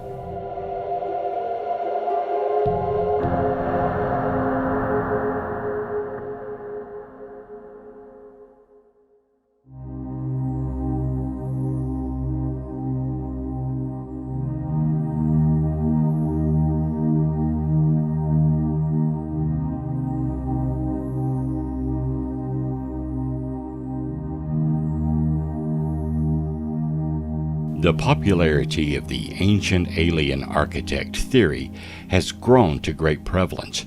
This popularity must be mostly attributed to the televised phenomenon of shows such as History Channel's Ancient Aliens.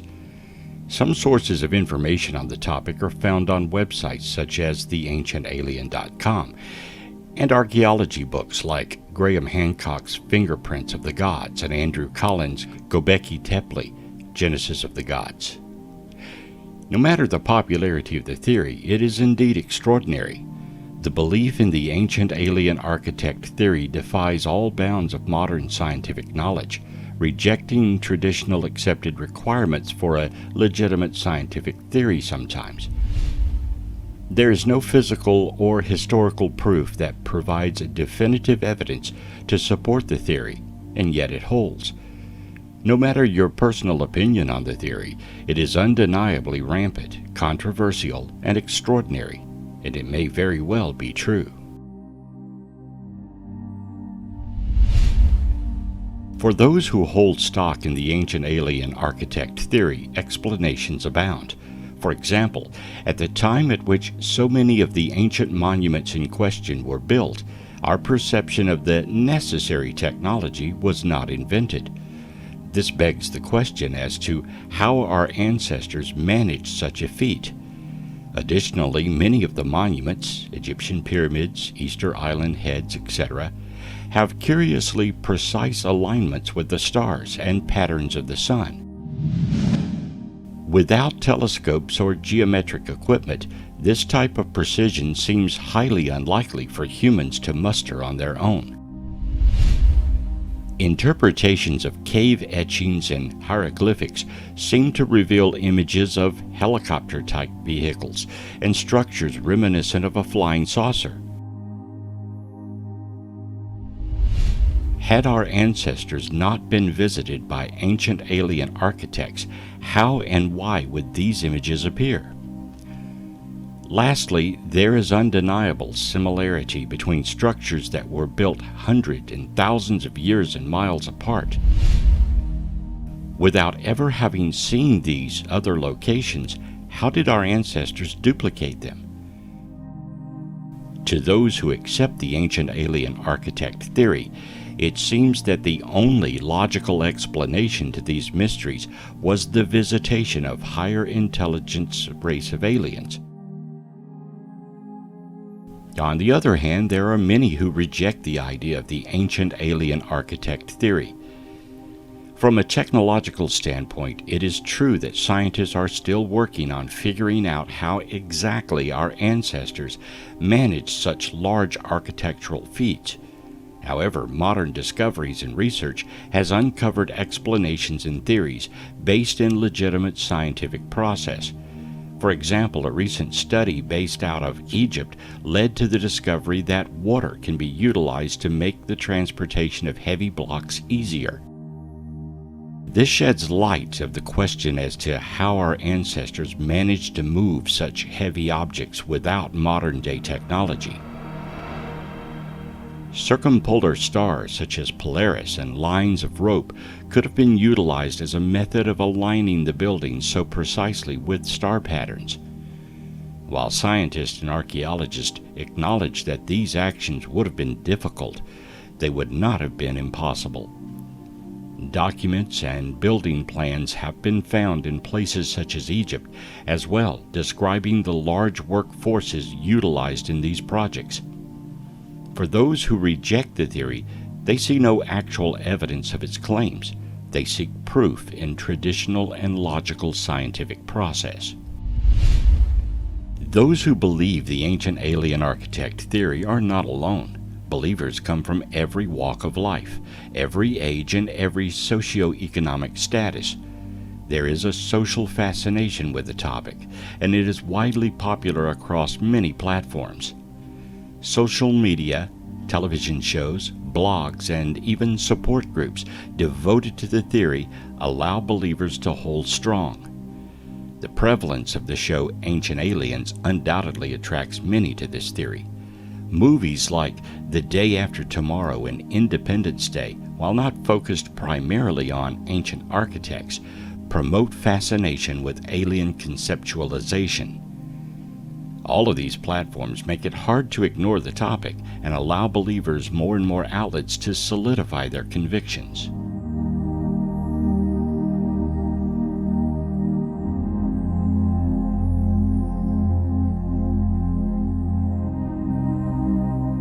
When considering the psychological explanations that may account for belief in such a theory, a few come to mind.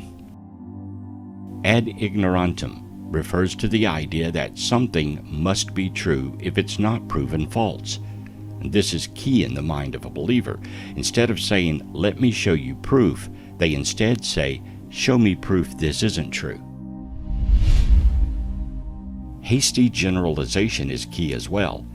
Jumping to a conclusion based off insufficient evidence is found in nearly every claim within the ancient alien architect theory. This ties in with the slippery slope ideas as well.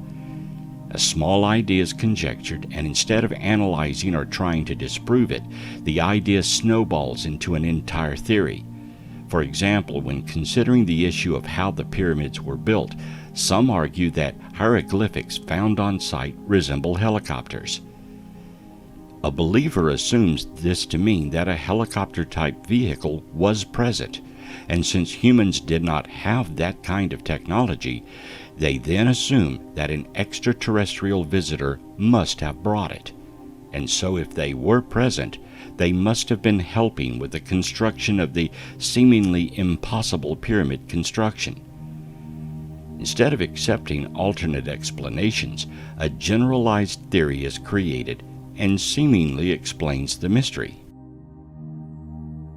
These psychological explanations account for why so many fall into this belief pattern. It seems nearly impossible to reject an idea when everything seemingly fits. The characteristics of pseudoscience are tricky and can make almost any issue believable. Humans seek explanation and the comfort of understanding. When tackling an issue such as those ancient marvels, it is natural to search for any explanation, because it defies what we see as possible. This is where the ancient alien architect theory gains so much attention, and how it continues to spread.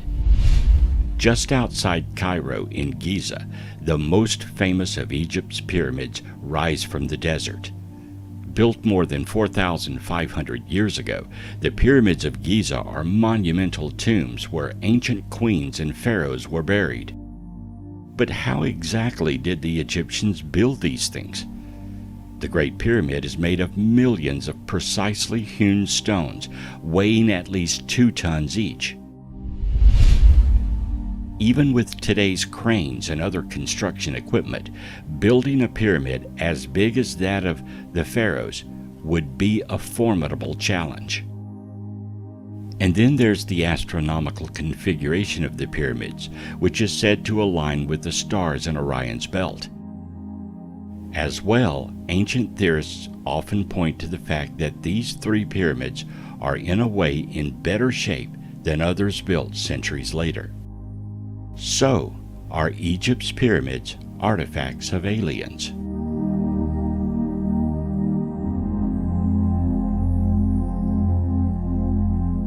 A huge circle of stones, some weighing as much as 50 tons, sits in the English countryside outside Salisbury.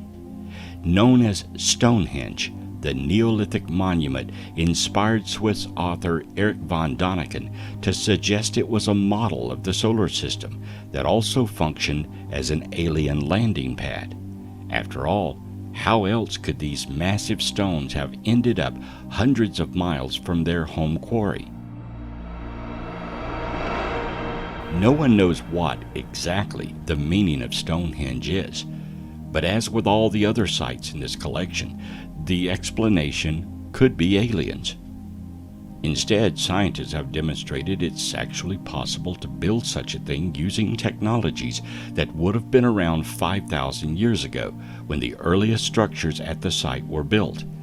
But would they know to do it?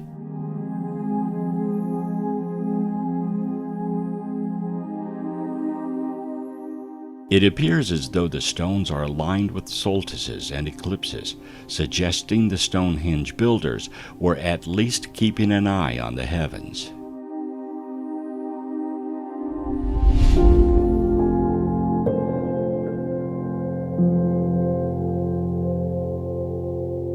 Teotihuacan, meaning the city of the gods, is a sprawling ancient city in Mexico that's best known for its pyramidal temples and astronomical alignments. Built more than 2,000 years ago, Teotihuacan's age, size, and complexity can make it seem otherworldly. Scientists suspect that over centuries, a mix of cultures, including Maya and Mixtec, built the city that could house more than 100,000 people. With its murals, tools, transportation system, and evidence of advanced agricultural practices, Teotihuacan is often considered much more technologically developed than should have been possible in pre-Aztec Mexico. By far the most well-known of Teotihuacan's buildings is the massive Pyramid of the Sun, one of the largest such constructions in the Western Hemisphere. The pyramid's curious alignment is believed to be based on calendrical cycles. What inspired them to build this? Could it have been an alien intervention?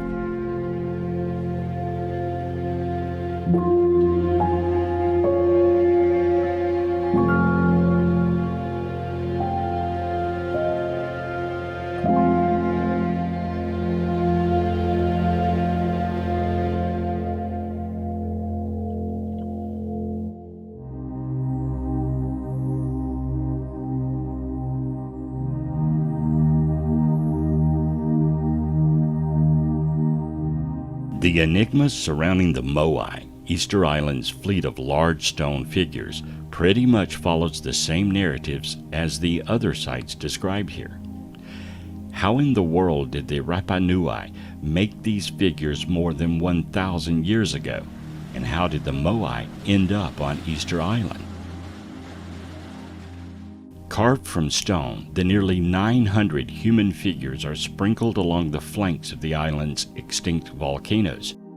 The figures average 13 feet tall and weigh 14 tons, and appear to have been chiseled from the soft volcanic tuff found in the Reno Ricardo quarry. There, more than 400 statues are still in various states of construction, with some completed figures awaiting transportation to their intended resting place. The reasons for carving the Moai are mysterious, though they are likely sculpted for religious or ritual reasons.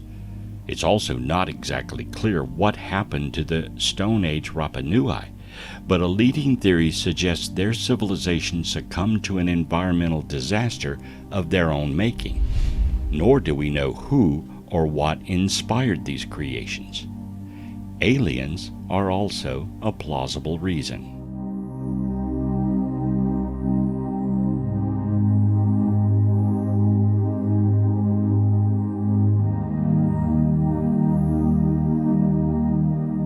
Outside the old Inca capital of Cusco, a fortress rests in the Peruvian Andes, built from enormous stones that have been chiseled and stacked together like a jigsaw puzzle.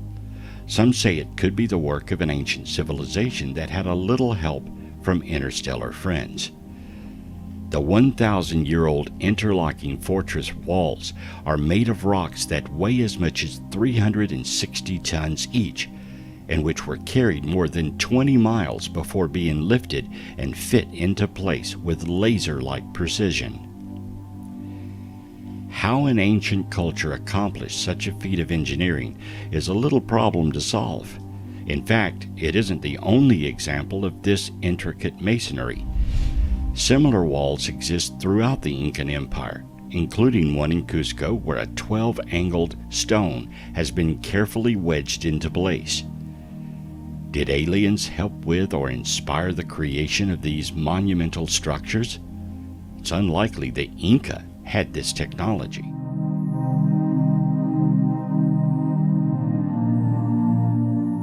The evolution of technology follows a pretty linear path throughout history, but sometimes we stumble upon artifacts that challenge that perception and throw those perceived timelines for a loop. To some, these out-of-place artifacts are none other than ancient alien technology, providing our ancestors were once visited by an advanced race, while others maintain it's evidence we've underestimated the technological faculties of our ancestors. Growing up, most of us were taught that the Egyptians built the pyramids through primitive means, using simple pulleys and brute force from slave labor. But under deeper scrutiny, this explanation doesn't seem to make sense, and the same could be said about the temple complex at Pumapunku in Bolivia. The temple grounds of Pumapunku are believed to date back to between 536 and 600 AD, constructed by a civilization appearing to have been wiped out by a cataclysmic event. Pumapunku is part of the larger, well-known Tiwanaku site, an important location to the Incas, who believe it is the cradle of their civilization. Characteristics ancient alien theorists might consider significant as well. This area is marked by a decorated megalithic archway known as the Gate of the Sun, and according to Freddie Sylvia, it may be one of the oldest temples. Once home to somewhere between 10,000 and 20,000 people, the name itself translates to navel at the center, implying it once served as a cultural hub. Atop the Gate of the Sun is a carving, the supreme god of the Incas. Sylvia says the Viracocha and his ilk were described as being much different than the indigenous Incas. They were white-skinned, bearded, fair-headed, and capable of bending the laws of nature. They were also significantly taller. And these weren't descriptions of the conquistadors. They didn't come along for about another century. The reports of Viracocha's superhuman race make the anomalous stonework at Pumapunku all the more interesting. Perfect 90-degree angles, precision cuts, and immaculately even spacing in the stones were shocking, considering the primitive epoch in which they were made. Much of this craft stonework remains distinct to this day, confounding scientists and archaeologists alike.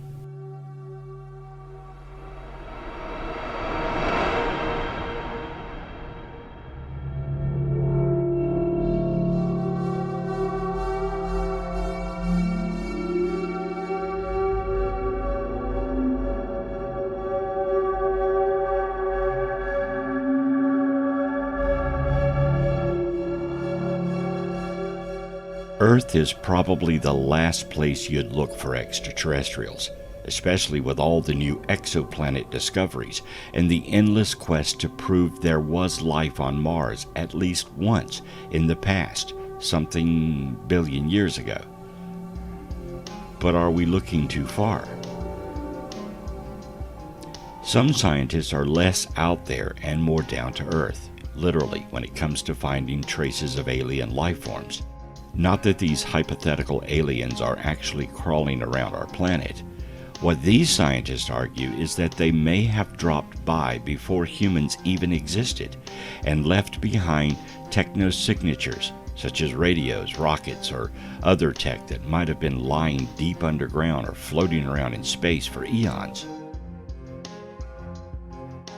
Astrophysicist John Wright has elicited more than a few eye rolls with a controversial argument that was recently published in the International Journal of Astrobiology.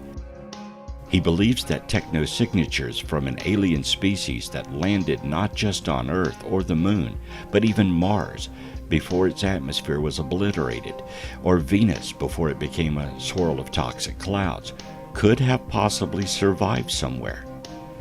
While Venusian clouds and volcanoes would have long since eroded and liquefied any shred of evidence, he still believes it is possible something could be buried on Earth, Mars, or the Moon if it hadn't long ago become space junk. If a prior technological, perhaps spacefaring species ever arose in the solar system, it might have produced artifacts or other techno-signatures that have survived to present day.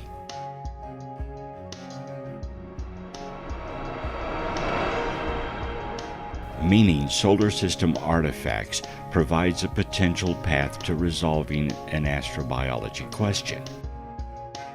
Wright doesn't believe aliens actually lived on Earth, and even if they had, erosion and ever-shifting land masses would have turned any trace of them to dust.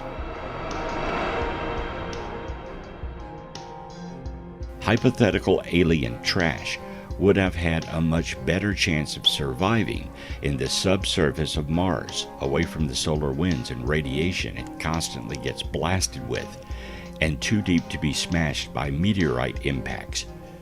The red planet also has no plate tectonics to crush any ancient computers or whatever they might have scattered around. Other scientists are more skeptical, possibly because we haven't yet found any prehistoric ray guns or radio transmitters next to a T-Rex skeleton.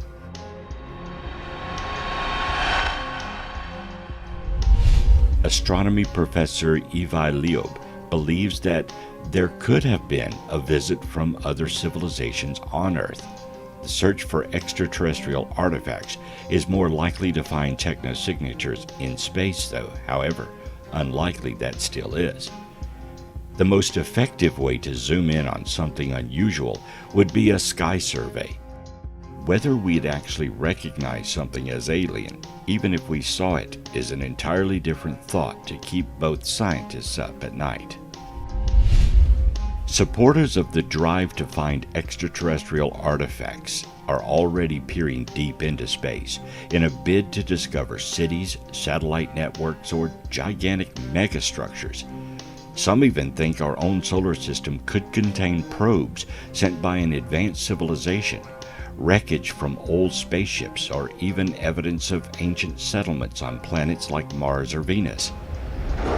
Yet other experts slam this headline, grabbing easily sensationalized discipline as entertainment science, and question whether there's any point looking for such tiny needles in the mega haystack of our breathtakingly gigantic universe. Avi Liob, chair of the Harvard University Astronomy Department, is among the world's most respected astrophysicists. He stunned the scientific community by refusing to rule out the possibility that a strange cigar-shaped object which sped through our solar system may have been alien in origin. Astronomers named the space rock Oumuamua, Hawaiian for scout, and said it was an interstellar visitor which formed in another star system before traveling here through the void of deep space.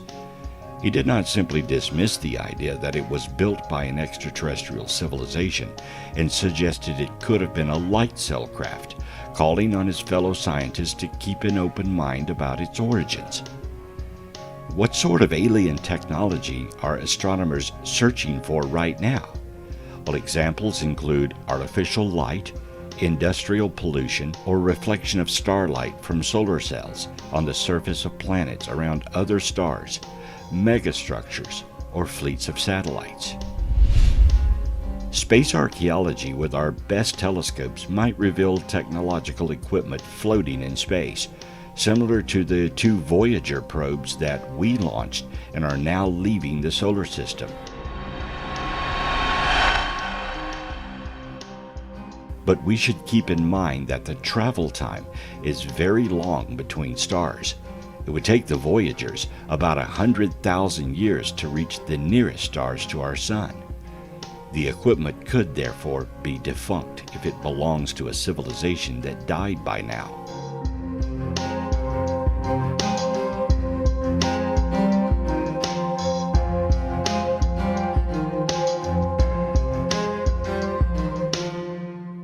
The artifacts we're most likely to find include the defunct debris of highly sophisticated technologies, which could be the wreckage of alien spaceships. Perhaps our best way to put our hands on them is to find objects that collide with Earth and survive as meteorites. Is the truth out there? When astronomers peer out into deep space in search of alien technology, they're often looking for big objects, such as a Dyson sphere, a theoretical Death Star-style space station built around a star to harvest its energy. A civilization capable of building a Dyson sphere would have to be highly advanced, because it would take decades or even centuries to build such a structure.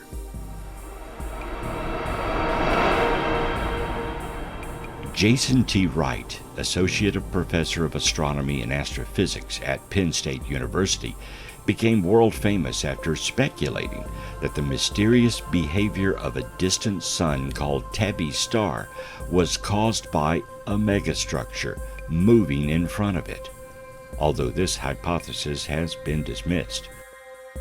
The idea that we should look scientifically for evidence of alien technology in the solar system goes back to Ronald Bracewell in 1960. Although, of course, people have speculated about Martians and such for centuries, he said just 100 years ago it was totally reasonable for scientists to discuss the possibility of technological life on Mars. In the 60s, the Mariner probes showed that the Martian surface has no obvious signs of large technology, and so people assumed it, and the rest of the solar system, must not have any sort of technology on it at all. But no one has put scientific numbers to that assumption. How much of the solar system have we checked? Sure, we could rule out the existence of big cities on nearby planets, but what about smaller things? How long would something last on the surface before we would not recognize it as technological? The search for bigger structures out in space requires a different strategy. Finding artifacts outside the solar system is a whole different matter. In that case, we would not be looking at images of things, but perhaps for the heat it gives off, or its shadow as it passes in front of a star. These sorts of artifacts would have to be tremendously huge, bigger than Earth, for us to even notice them. Space is large, so if we find something around a star 1,000 light years away, our radio waves haven't even gotten to them yet. Even if we do ever set up communication, it will be thousands of years between messages, so contact will be pretty limited and slow. However, Wright does believe that if we do find signs of an alien civilization, then it's probably still alive.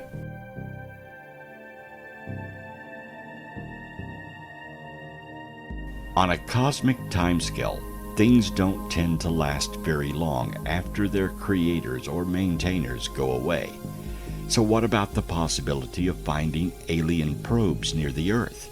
There's no reason to think that such probes couldn't be constructed, but you would have to build an enormous number of them for us to notice one flying through the solar system. There are hundreds of billions of stars in the galaxy, and if there are artifacts moving among those stars, they will spend most of their time in deep space where no one would ever notice them. For one to just happen to be passing through the solar system around now, there would have to be thousands of trillions of them throughout the galaxy. But sure, it's possible to build that many machines. If they are what are called von Neumann machines. Johnny von Neumann was a scientist who discussed the implications of building a machine that could build a copy of itself. If you build one of those in space on an asteroid, the idea goes that it would build a copy of itself, then those copies would build copies. Eventually, they'd run out of asteroids altogether and would have to move on to somewhere else. If they could go between stars, Then at each star they would turn all the asteroids into more copies. With a scheme like that, you could eventually have enough that would be everywhere. Despite our best efforts, humanity has so far failed to discover even the most basic form of alien life.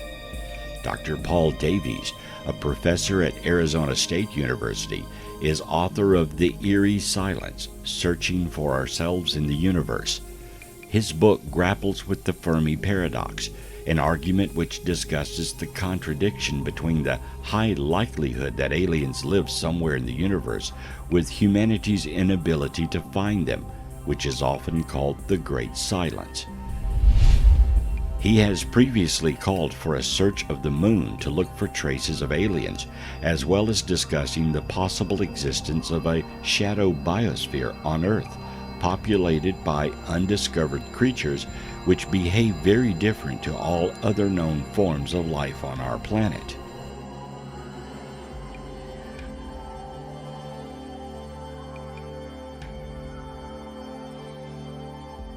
Searching for alien artifacts on the moon is possible. If there was alien technology in the solar system, this is a good place to look because the lunar surface is relatively stable. We search right here on Earth for artifacts in the genomes of terrestrial organisms. This might be as simple as a message uploaded into the DNA sequence of a microbe. Human scientists now do this all the time. Or in the existence of a shadow biosphere, implanted here, say 100 million years ago. However, there is a risk that we might not even recognize alien life or technology if we discovered it.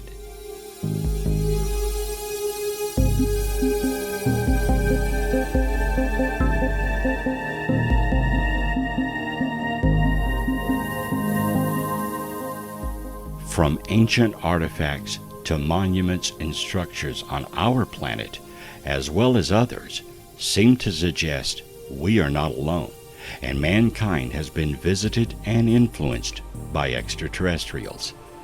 Perhaps one day we will be able to travel back in time and see where such structures and artifacts came from.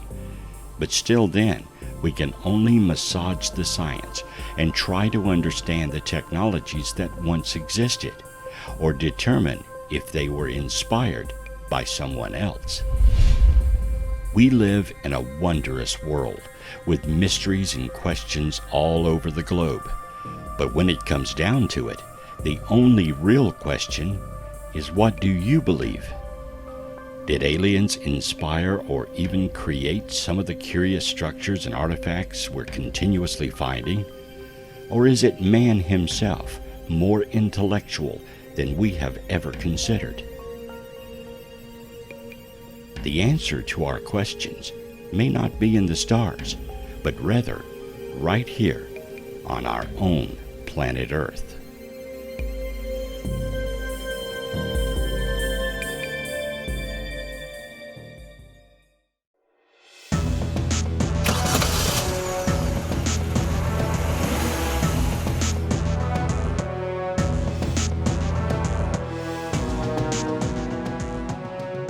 Let's begin with a mystery that has raised eyebrows for decades, but today has been proven to be a rather common item. The story of the Costco artifact has been embellished over the years, but all accounts have common elements. On February 13, 1961, Wallace Lane, Virginia Maxey, and Mike Mikesell were seeking interesting mineral specimens, particularly geodes, for their LM&V Rockhounds Gem and Gift Shop in California. The trio were about 6 miles northeast of Alancha near the top of a peak about 4,300 feet in elevation and about 340 feet above the dry bed of Owens Lake. At lunchtime, after collecting rocks most of the morning, all three placed their specimens in the rock sack Mikesell was carrying. The next day in the gift shop's workroom, Mikesell ruined a nearly new diamond saw blade while cutting what he thought was a geode. Inside the nodule that was cut, Mitchell did not find a cavity, as so many geodes have, but a perfectly circular section of very hard, white material that appeared to be porcelain. In the center of the porcelain cylinder was a 2 mm shaft of bright metal. The metal shaft responded to a magnet. There were still other odd quantities about the specimen. The outer layer of the specimen was allegedly encrusted with fossil shells and their fragments. In addition to shells, there were reports of 2 metallic metal objects in the crust, resembling a nail and a washer.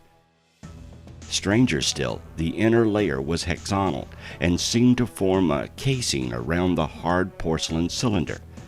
Within the inner layer, a layer of decomposing copper allegedly surrounded the porcelain cylinder.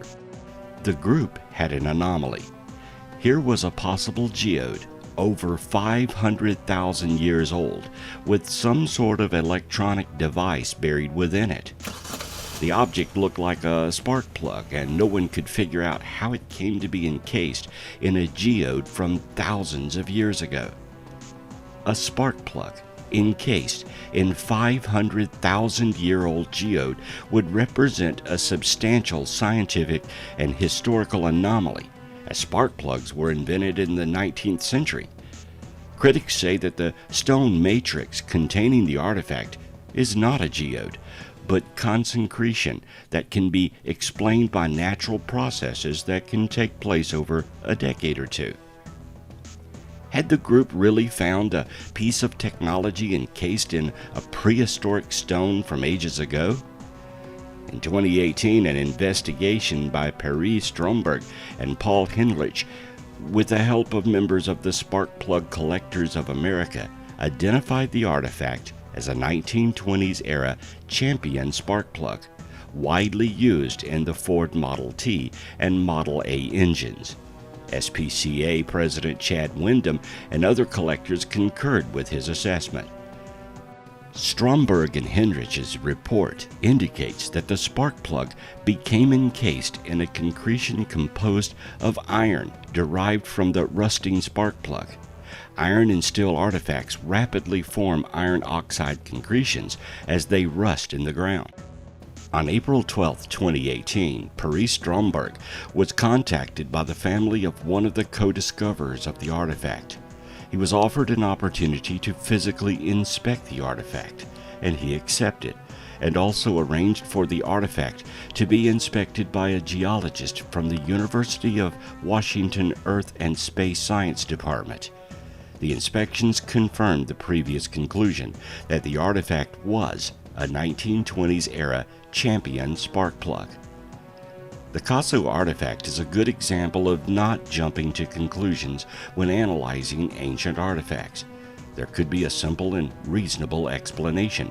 However, some artifacts are not simple to explain and seemingly have no reasonable explanations.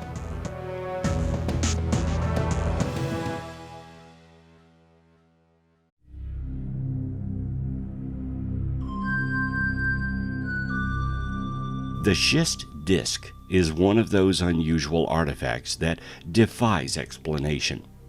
It's been thought to be anything from an elaborate candle or incense holder to an impeller from some technological device. In January 1936, a strange disk was unearthed at the plateau edge of North Saqqara, approximately 1.7 kilometers north of Djoser's Step Pyramid in Egypt.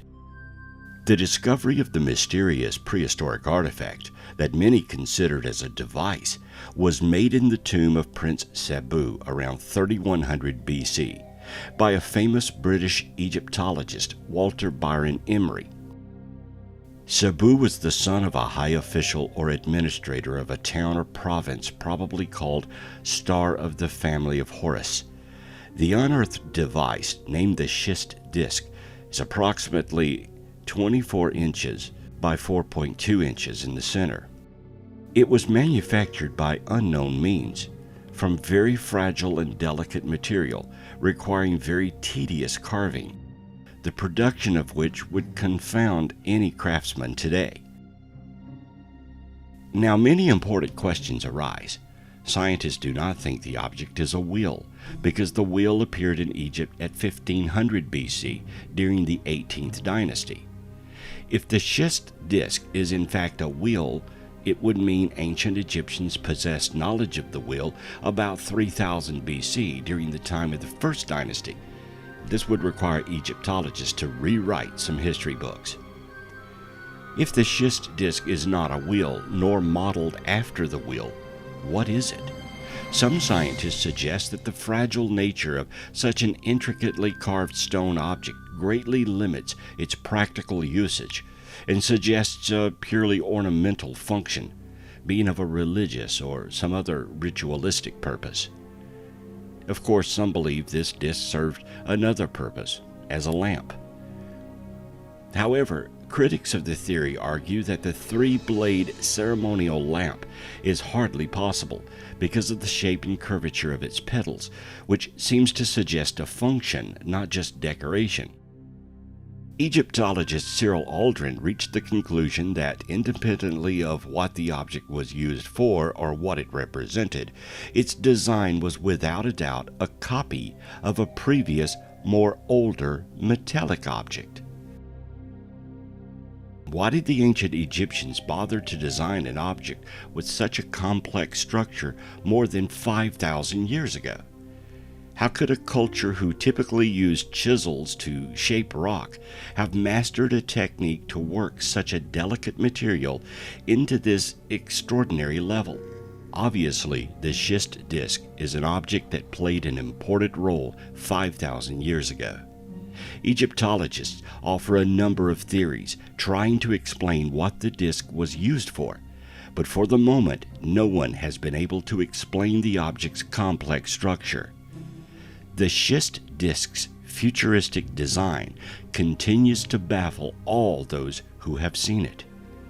There is no doubt this particular object continues to constitute one of the most perplexing Egyptian and ancient mysteries, and we are left with several unanswered questions.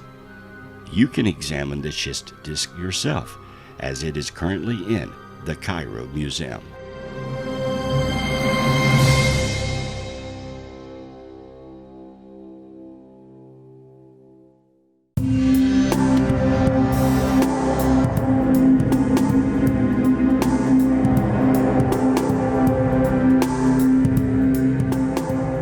In 1944, as a 10-year-old boy, Newton Anderson was fueling the coal furnace in his parents' home. He dropped a lump of coal onto the basement floor and it broke in half, revealing that it contained a bell inside.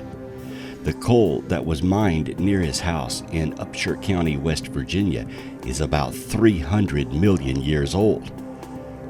What is a brass bell with an iron clapper doing in coal ascribed to the Carboniferous period?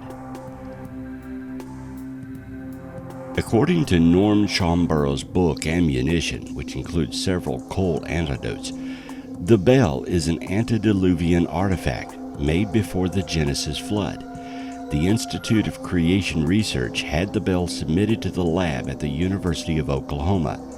There, a nuclear activation analysis revealed that the bell contains an unusual mix of metals, different from any known modern alloy production, including copper, zinc, tin, arsenic, iodine, and selenium.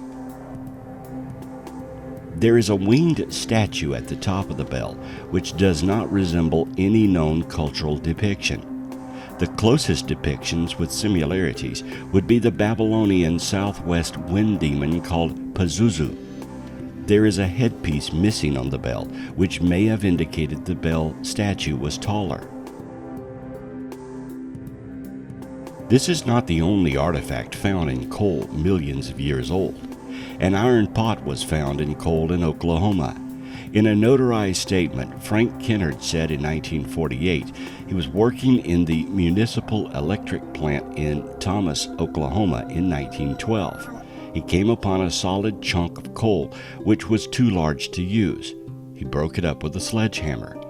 The iron pot fell from the center, leaving the impression or mold of the pot in a piece of the coal. Jim Stull, an employee of the company, witnessed the breaking of the coal and saw the pot fall out. He traced the source of the coal and found that it came from Wilburton, Oklahoma mines. A handful of other such artifact and coal accounts have been recorded by Ivan T. Sanderson, including an intricate gold chain found in coal. The Morrisonville, Illinois Times on June 11, 1891, published a report that Miss S.W. Culp found a circular-shaped 8-karat gold chain about 10 inches long embedded in a lump of coal after she broke it apart to put it in her scuttle. The chain was described as antique and of quaint workmanship. The story said only part of the chain was revealed when she first broke open the coal, and that the rest of the chain remained buried within the coal. The coal came from one of the southern Illinois mines. Unfortunately, the artifact has since disappeared. Objects that are millions of years old can only mean there was a civilization predating our modern culture. Who made these items eons ago? This question will probably never be answered.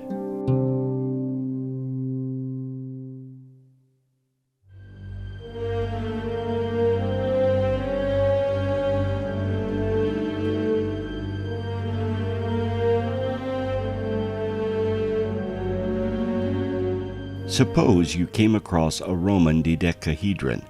Would you know what it is, or what it was used for? This artifact is a small hollow object made of bronze or stone, with a dodecahedron shape. 12 flat pentagonal faces, each face having a circular hole of varying diameter in the middle, the holes connected to the hollow center. Roman dodecahedra date from the 2nd or 3rd centuries AD.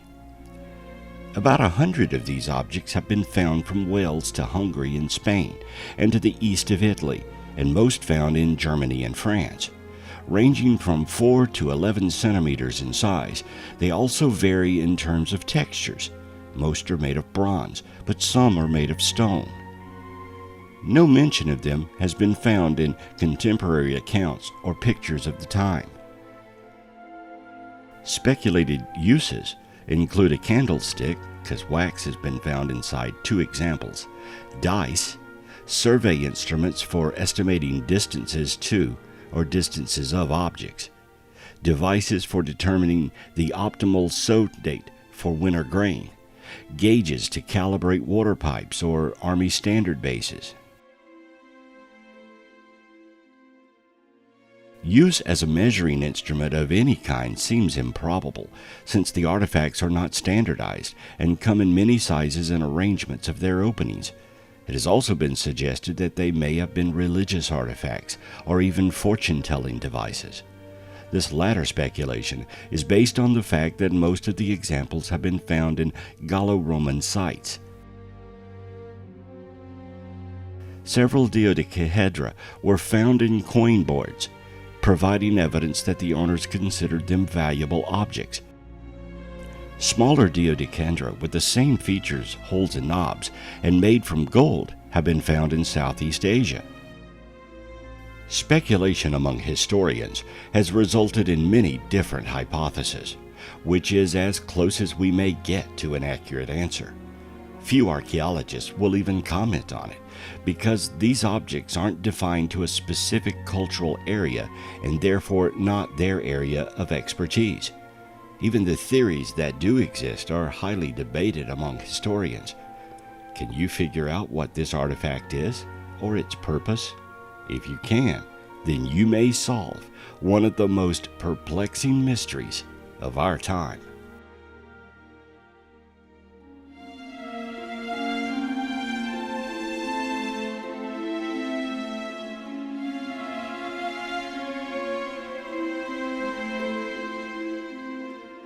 Tiny objects are one thing to ponder over, but what do you do when confronted with huge puzzle pieces that fit together so perfectly you cannot get a sheet of rice paper between them? Throughout the world, there are large boulder-like stones fitted together so perfectly, no one has any idea how they were quarried and placed together. People are very creative and artistic, but to quarry a stone over 500 tons, move it, and put it into place where it fits perfectly behooves even the most intelligent architect of today. Yet these walls exist all over the world, and no one knows how they were made or placed together. For example, consider the walls in Peru, Balbek, and other ancient sites around the globe. Theories range from ancient giants that placed the stones to aliens with anti-gravity, magical talents some men had, to simple levers. Some believe the only way to get this precision would be to melt the stones into place. Today's builders and stonemasons would have a hard time duplicating these artifacts, even with modern tools and technology. Some say it simply cannot be done. Who built these walls, and how?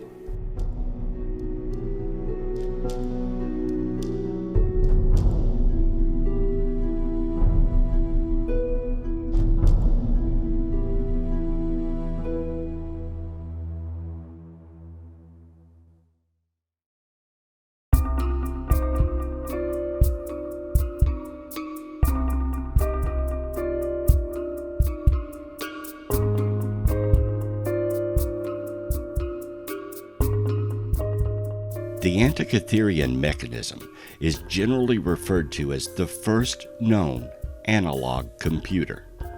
The quality and complexity of the mechanism's manufacture suggests that it has undiscovered predecessors made during the Hellenistic period.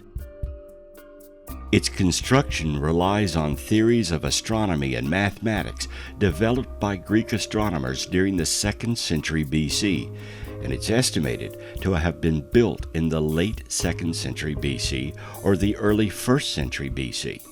It is the world's first known computer. A computer from the 2nd century? Perhaps, but some believe it may be much older. It was found in a shipwreck in 1900 along with statues and pottery, but no one knows if it is an older item that was along with the Greek pottery, or if it may be much older and was being transported with current items of the time. Scientists believe it was used to plot the movement of the sun, moon, and stars. Thus it was a clock of sorts that could accurately predict upcoming astrological events and tell time. Some pieces of the clock have never been found, and it's possible there are more components of it buried in the shipwreck and lost forever. The scientists who have reconstructed the Antikytherian mechanism also agree that it was too sophisticated to have been a unique device, that there must be others. Of special delight to physicists, the moon mechanism uses a special train of bronze gears, 2 of them linked with a slightly offset axis, to indicate the position and phase of the moon. As is known today from Kepler's law of planetary motion, the moon travels at different speeds as it orbits the Earth, and this speed differential is modeled by the Antikytherian mechanism, even though the ancient Greeks were not aware of the actual elliptical shape of the orbit of the moon. If ancient computers existed 500 BC, could other advanced technologies have existed in the ancient past? What if a modern jet plane were found in an ancient pyramid? It would of course be a major discovery, and it may have already happened.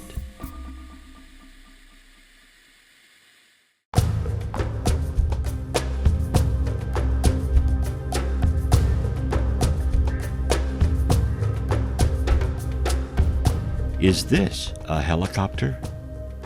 Is this a spaceship? A submarine or modern boat? The 3,000-year-old hieroglyphs found in Setil's temple in Abydos, Egypt, are said to depict nothing less than a helicopter.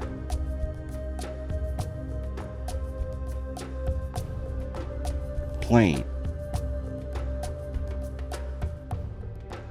and futuristic aircraft, among the usual insects, symbols, and snakes. The writings have become known as the helicopter hieroglyphics among pseudoscience and conspiracy circles, with many supporters of the theory saying that if the ancient civilization was putting helicopters and modern spacecraft in their artwork, then they must have seen them, or at least pictures of them. And for that to have happened, someone from the future must have taken them back. Some have even taken the theory a step further, introducing aliens to the equation. The question remains, why would ancient Egyptians depict a modern helicopter above a doorway in a tomb? If it's not a helicopter, then what is it? Why is it there alongside of what appears to be a modern boat or submarine and a science fiction style spaceship? What did the Egyptians know 3,000 years ago? And if they knew about helicopters, what else could be hiding in undiscovered tombs across the African continent?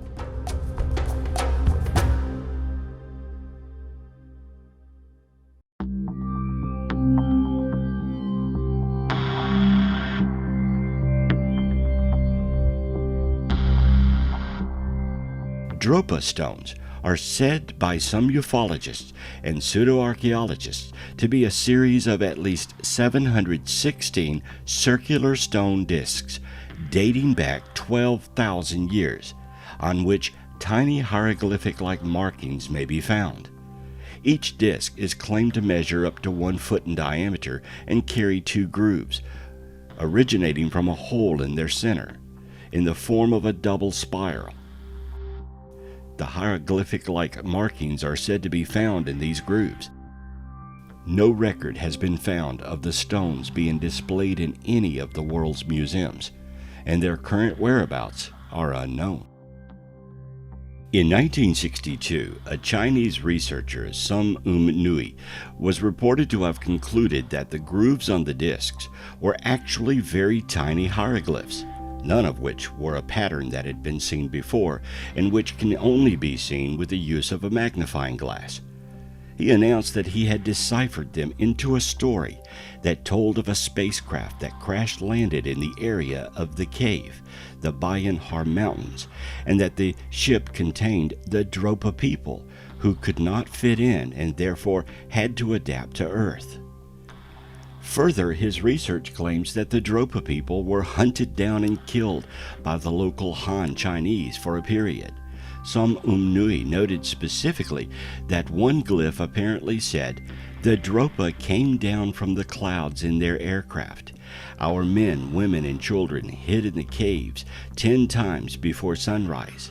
When at last we understood the sign language of the Dropas, we realized that the newcomers had peaceful intentions." Some Nui is said to have published his findings in 1962 in a professional journal and was subsequently ridiculed and met with disbelief. Shortly afterwards, he's said to have gone to Japan in a self-imposed exile, where he died not long after he completed the manuscript of his work. The stones themselves seem to have disappeared. The stone discs were supposedly stored in various museums across China. However, none of these museums have any records or traces of Dropa stones ever being there. They obviously existed because there are photographs of them. What are these stone discs, and where did they come from? Is the story they tell true, and if so, is there any proof other than the stones? The mysterious discovery was allegedly made in 1930 when Chi Pu-ti, an archaeology professor at Peking University, and his students were on an expedition to explore a series of caves in the inaccessible mountains near Tibet, which were supposedly carved artificially in a system of underground tunnels and pantries. Now, according to these events, it said that Professor Chu Pt and his students found tombs with skeletons of 4 to 6 feet in height buried inside them. The skeletons had abnormally large heads and small, thin, and fragile bodies. In addition to the skeletal remains, Professor Chu Pu-Ti and his students discovered countless other items. After the studies on the Dropa stones, researchers turned their attention to the people in the area themselves. What happened to the Dropa? The cave area where the stones were located still had two tribes living in the vicinity, the Dropas and the Khams. Archaeologists were called in to determine where the two tribes originated from, but were unable to relate either tribe to a known race. They also noticed that the people in these tribes had a very short average height and abnormally large heads and eye sockets. They were extremely thin characters with a very obvious yellow tinge to their skin color. Could these be the direct ancestors to the Dropa?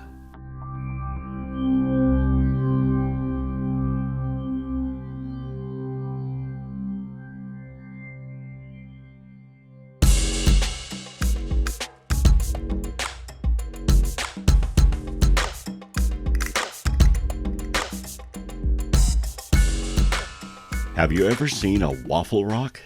There is one in Virginia, and it's on display. Waffle Rock in America is a real geology puzzle because of the amazing patterns formed on its surface. Called Waffle Rock because it looks like a waffle iron grid, the question is, how was it made? Is it natural or the imprint of some advanced technological device that has long ago eroded and left its emboss on this natural rock? The Army Corps of Engineers and geologists say it's a natural formation, period. End of story. Nothing to see here. However, the scientific explanations don't account for all the features present in the rock. Aside from the unusual ancient alien talk, many believe that the pattern is actually an early form of hieroglyphic or primitive writing, and that the rock is the result of Neolithic art by pre-Columbian peoples. The rock on display at the West Virginia Outlook on Jennings-Randolph Lake is but a small piece of the original rock. It was moved there to save the geologically significant piece of history from a dam project, likely in no small part because of pressure exerted by the original residents of Shaw, a town removed for the dam. Photographs of the whole rock show clearly the pattern or the structure of the pattern does not run all the way through the rock, but rather can only be seen on one side. Most agree the rock is at least 250 million years old. It's either a perfectly natural formation, or the work of an old ancient civilization, or maybe even aliens.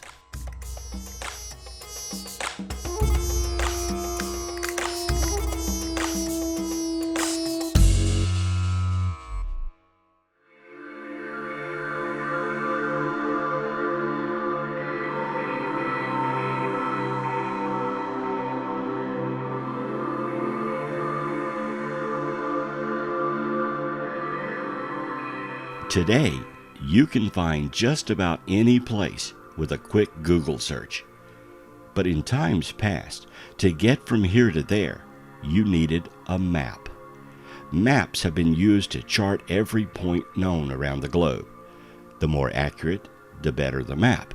And when trusting your life to the sea, you wanted the best map you could get. So when you went there, you didn't end up somewhere else. In 1513, a trip to the New World was all the rage, and accurate maps were needed to get to this newly founded land. Enter Piri Reis, a cartographer. Piri Reis served in the Turkish Navy, for which he held the rank of admiral. He used 20 different maps and charts as his source documents to create what today is called the Piri Reis map. 8 of them were palimpsest maps, maps of the known world according to the 2nd century Hellenistic or Greek society. 4 were Portuguese maps. 1 was an Arabic map, and 1 was drawn by Christopher Columbus himself. It was considered a very accurate map. But here is where the map gets weird. Along with depicting Africa, South America, and various islands accurately, it appears to show Antarctica with no ice caps. Antarctica as it would have looked over 6,000 years ago. Antarctica has been covered with ice for over 6,000 years, and no one has sailed around the planet before it froze over. So how could a map, referenced from older maps, have depicted the continent so accurately? Modern satellite mapping, which can peer through the ice, confirms the map is accurate. It correctly shows the outline of Antarctica as it is under the ice. Piri had referenced a map that displayed Antarctica correctly. So where did that map come from? Who would have known in 1513 that Antarctica is a continent and not just a huge landscape of ice? Who could have mapped it over 6,000 years ago when no one could see it and tell it was a continent? No one knows. It's a huge mystery. And now you have a new map to ponder over.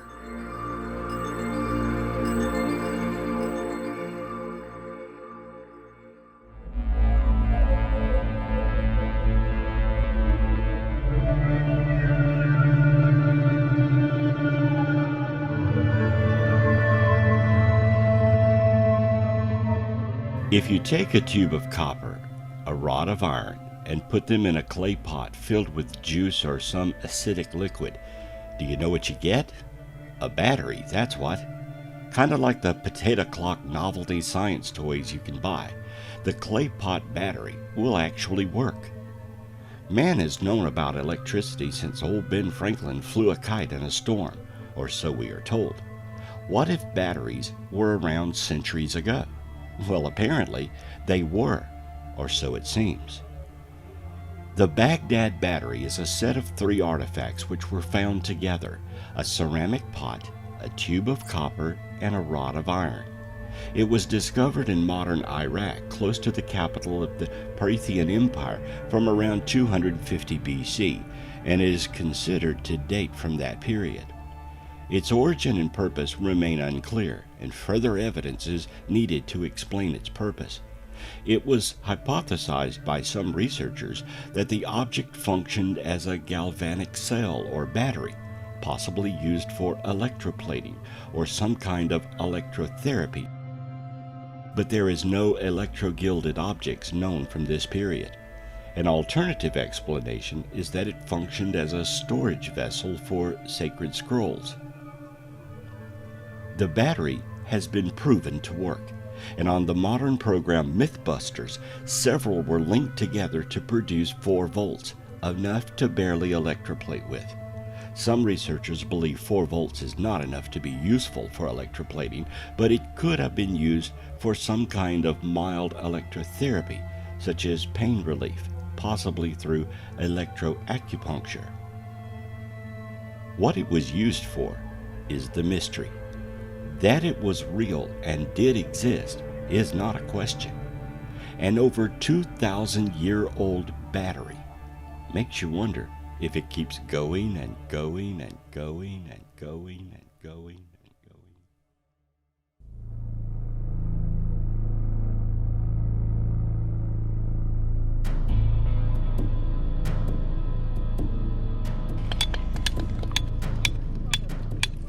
Finding odd combinations of things is the norm in archaeology. It wouldn't be too uncommon to find an old hammer with its handle still intact. But what if you found a hammer encased in rock over 100 million years old?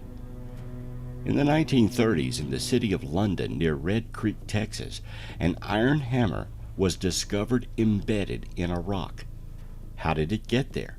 The hammer had to have been built before the rock was formed, hundreds of millions of years ago.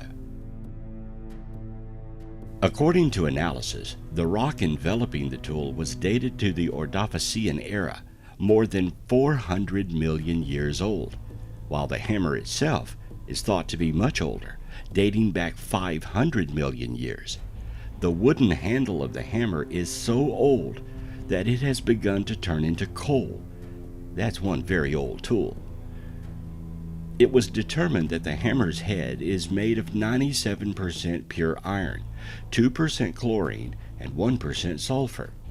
In the 80 or so years since the hammer was unearthed, the metal object has not shown any signs of rust, making it a unique blend of metallurgy that some claim to be a lost technology from an ancient civilization.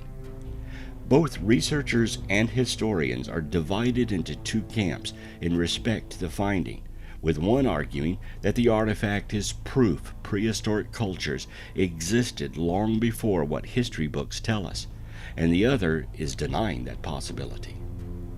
Could this strange object be evidence of a civilization predating what is known in our modern understanding of history? Who made the hammer? And who used it 500 million years ago? That is some serious hammer time.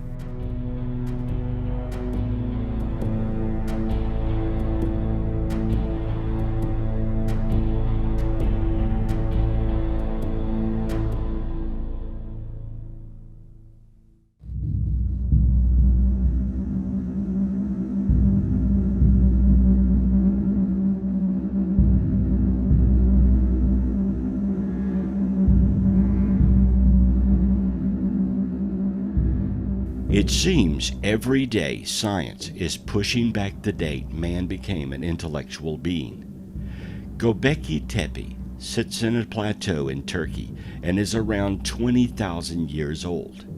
20,000 years ago, man is supposed to be eking out a living with sticks and clubs. Yet here is a complex arrangement of statues, some many tons in weight, with carvings of animals and other symbols. Gobekli Tepe includes two phases of use believed to be a social or ritual nature, dating back to the 10th millennium BC. During the first phase, belonging to the pre-pottery Neolithic circles, of massive T-shaped stone pillars were erected, the world's oldest known megaliths. More than 200 pillars in about 20 circles are currently known through geophysical surveys.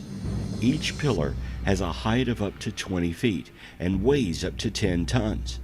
They're fitted into sockets that were hewn out of the bedrock.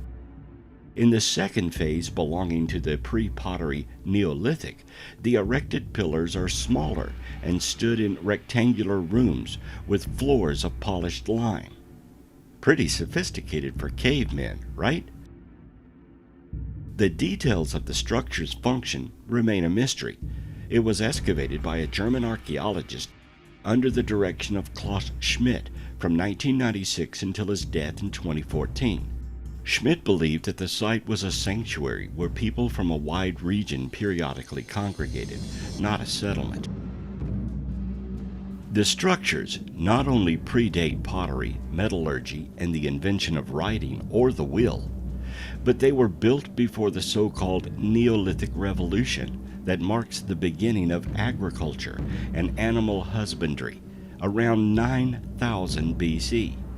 The construction of Gobekli Tepe implies organization of an advanced order not associated with Paleolithic societies. However, archaeologists estimate that up to 500 persons were required to exact the heavy pillars from local quarries and move them 330 to 1,640 feet to the site. The pillars weigh 10 to 20 metric tons, with one still in the quarry weighing 50 tons. The site continues to perplex scientists and raise more questions than it answers.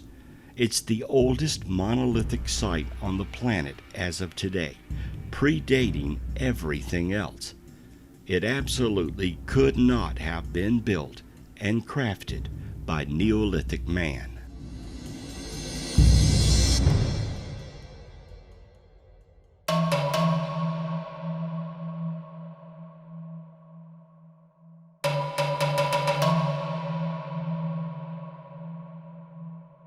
Giant walls are built to keep people out, or keep people in.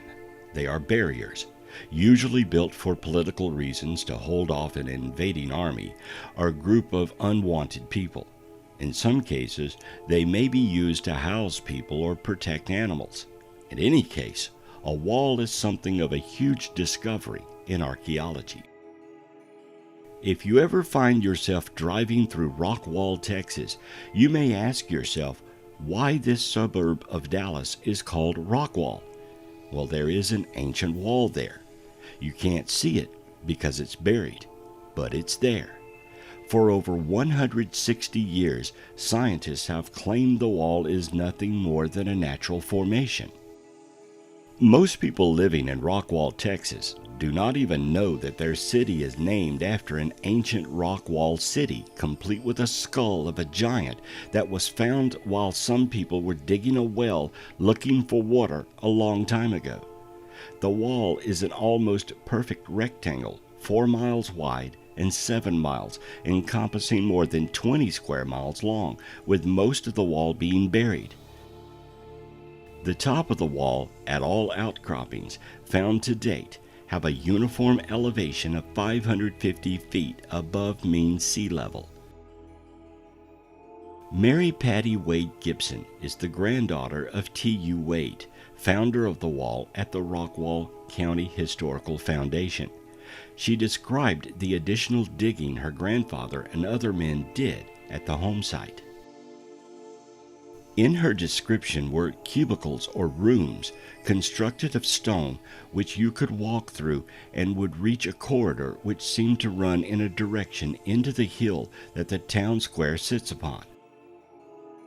She told of an incident in 1906 of 2 unidentified men digging out the corridor which had apparently been filled with erosion. Their intent was to reach a room or cavity under the town which might be full of gold, apparently derived from a story from Indian legend. The ceiling of the corridor had steep slopes, describing a Gothic-type arched ceiling, much like the Mayans built, and the further into the corridor the 2 men excavated, the steeper the slope of the ceiling became. Consequently, the men, fearful of a structural failure, abandoned their search for gold. Mary Patty Gibson also says that during her grandfather's exploration of the wall, he discovered on the outside the wall went straight down. On the inside, she described the wall going down to about 40 feet, curves inward, and becomes much thicker. Additional information provided by the daughter of the late Mr. Deweese, an early settler of Rockwall, who described a doorway with a diagonal-shaped stone in the wall at the Wade residence on Highway 66. This portion of the wall was open to visitors from 1936 until the late 1940s, and was consequently backfilled because of dangerous structural conditions. In 1949, a Mr. Sanders of Fort Worth, Texas, did an excavation of the wall. From this excavation, 4 large stones were brought up, with the largest weighing approximately 2 tons. On these stones were found inscriptions with what appear to be pictographs.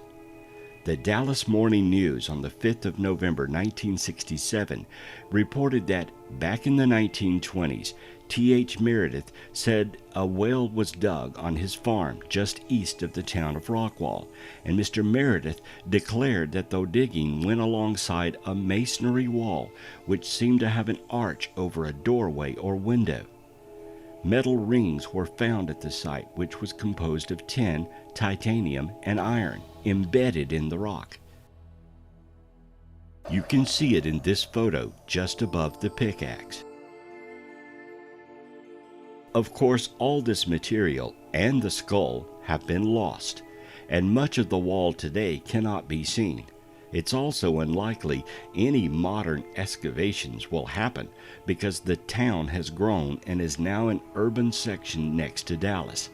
But if you drive through Rockwall, Texas, you can think about what mysteries may lie just a few feet below your car.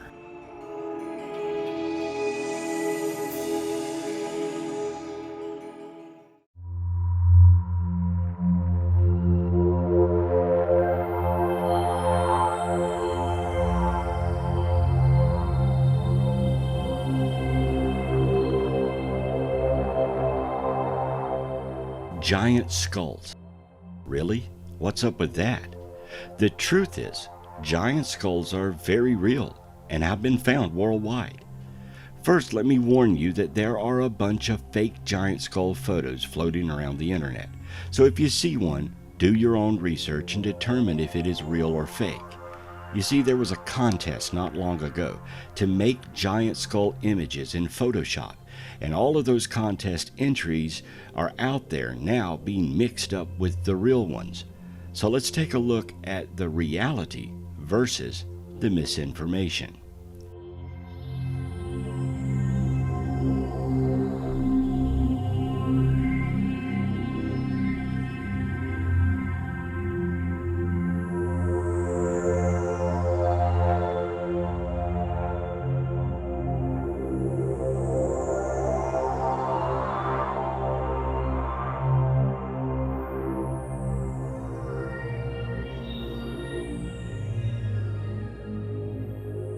Your first question may be, why is it so hard to find real giant skull photos?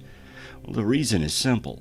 Under the Native American Graves Protection and Repatriation Act, a federal law was passed in 1990 requiring Native American artifacts and remains to be handed over to culturally affiliated tribes or provable descendants and then reburied. The few skulls that remain in anthropological facilities cannot be photographed under this law.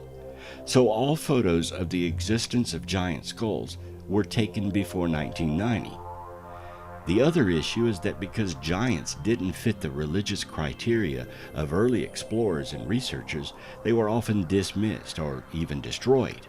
Many were sent to the Smithsonian and subsequently destroyed by the curator who, back in the early 1930s, thought it was against his beliefs and didn't fit his personal anthropology theories. So, let's take a look at some real giant skulls.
These are not isolated accounts.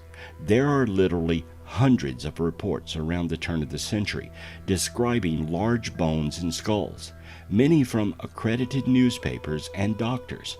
So why the mystery? Well, even today, many scientists refuse to look at the evidence because they would have to rewrite the history books and include a giant civilization in North America, which apparently was here long before the Native Americans and existed up to colonization. Skulls and bones found around the world corroborate this. With the lack of physical evidence and the mysteries surrounding many of these finds, science just can't be bothered to take a serious look at the obvious. Our only hope is that sometime in the near future, someone somewhere digs up a new find and is wise enough to photograph and document it before it can be taken away.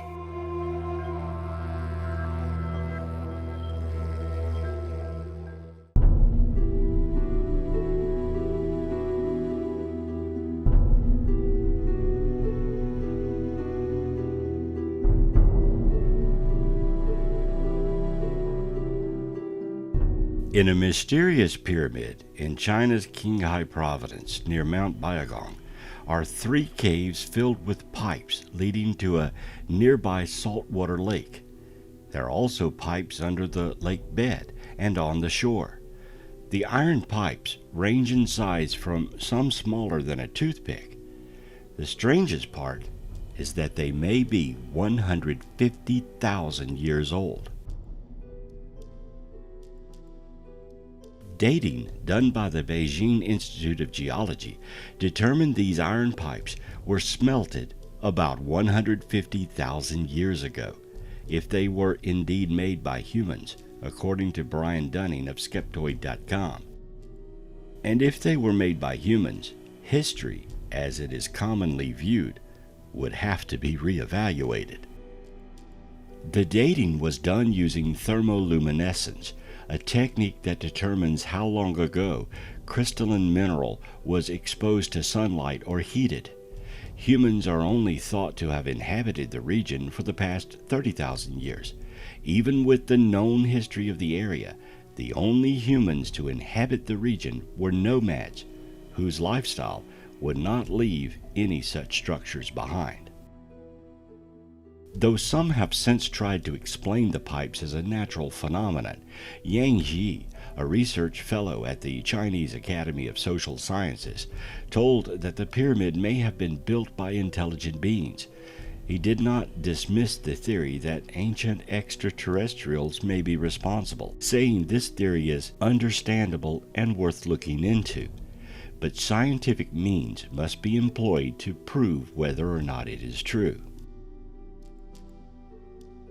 Another theory is that it was built by prehistoric humans with techniques lost to humans of a latter period. The pipes lead into a salty lake, though a twin lake nearby contains fresh water. The surrounding landscape is strewn with what he describes as strangely shaped stones. Rocks protrude from the ground like broken pillars. Who could have built a pipe system 150,000 years ago? These are iron pipes, not clay or rock. They would have had to have been constructed. No one was smelting iron that long ago, according to our current understanding of history. Is it possible that an ancient race of people lived long before our so-called historical timeline? If so, what other artifacts exist that prove their existence?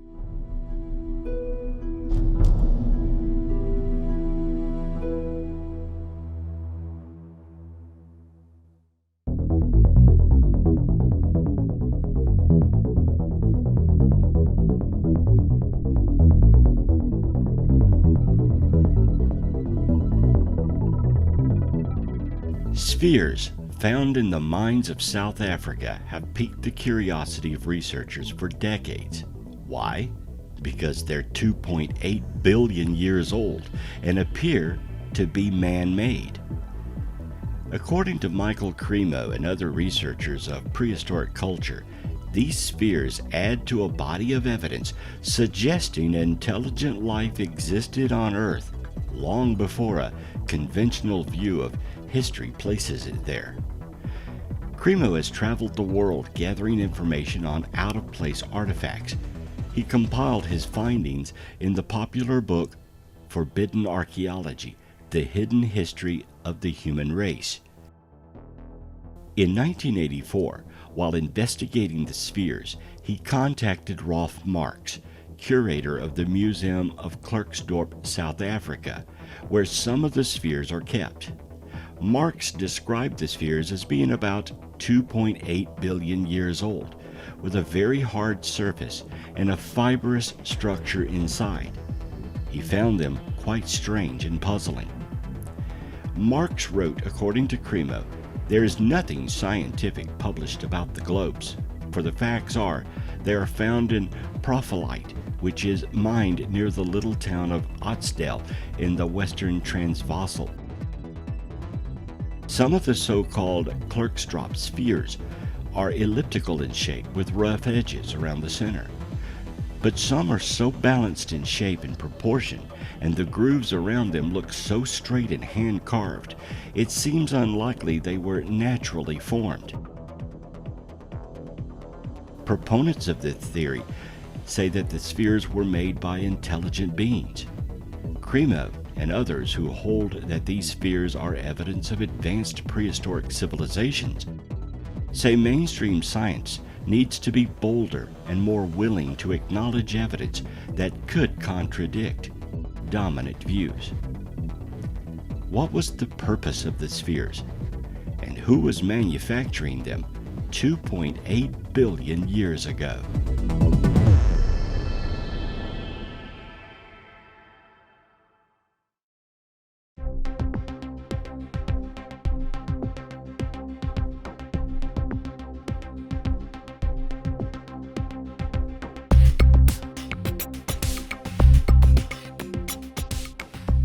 Women today carry a purse. It's part of our modern culture. Men wear backpacks and carry a wallet. We have bags for pretty much everything today. One of the more mysterious symbols that has been found in ancient carvings is an image that looks uncannily like a handbag. The shape appears in depictions made by the Sumerians in Iraq, in the ruins of ancient Turkish temples, in decorations of the Moai of New Zealand, and in crafts made by the Olmecs of Central America. Handbags can be seen in the art of various cultures from around the world and throughout time, with the first known instance of a handbag appearing at the end of the Ice Age. What is this mysterious symbol that can be found throughout the ancient world? The handbag image is so called because it looks very similar to the modern-day purse. The objects typically feature a rounded, handle-like top and a rectangular bottom, and may include varying degrees of additional details of texture or pattern. The images sometimes appear as standalone objects. Sometimes they are depicted in the hand of a person, a god, or mythical being, in a manner similar to how one would hold a basket.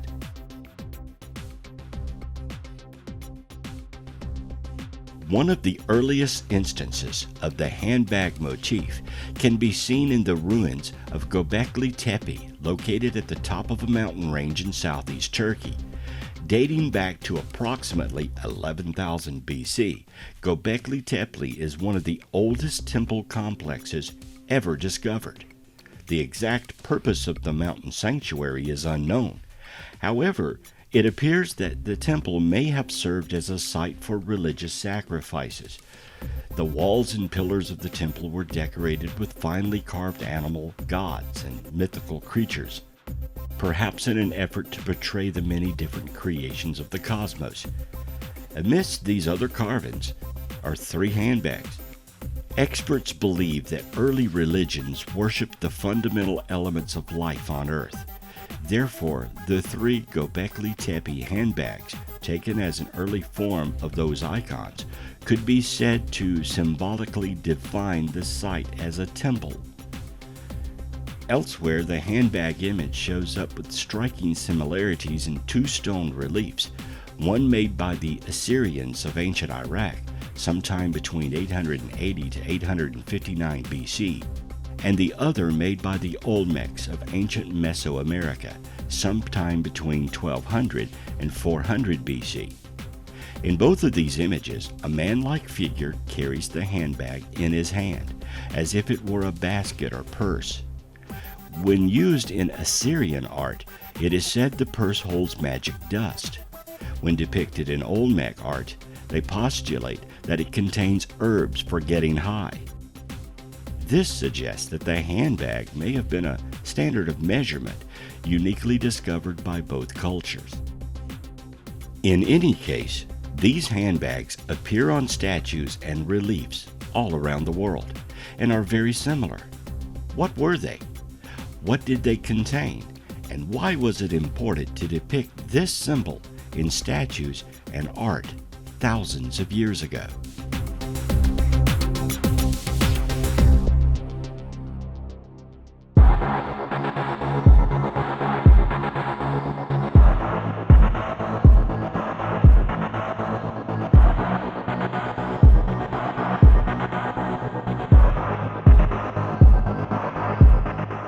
The Stone of the South at Balbek, Lebanon, is the largest worked monolith on Earth, weighing in at a staggering 1,242 tons. It is even heavier than the Stone of the Pregnant Woman, which weighs an estimated 1,000 tons, that sits on the other side of the road in the quarry.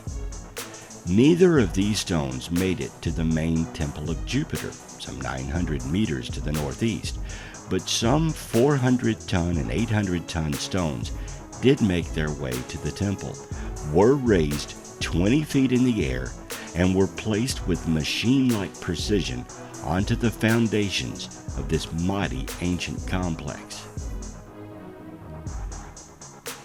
Janine Abdel Messiah and her team uncovered a further monolith that sits virtually underneath the Stone of the Pregnant Woman.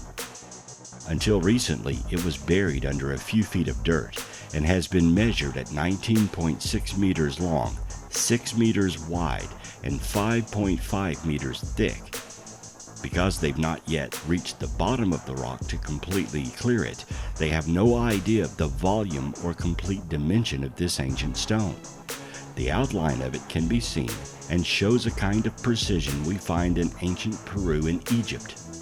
The discovery of this new monolith just adds another level of mystery to the situation, as it sits virtually under the Stone of the Pregnant Woman and would have had to have been lifted out after this other 1,000-ton block was moved.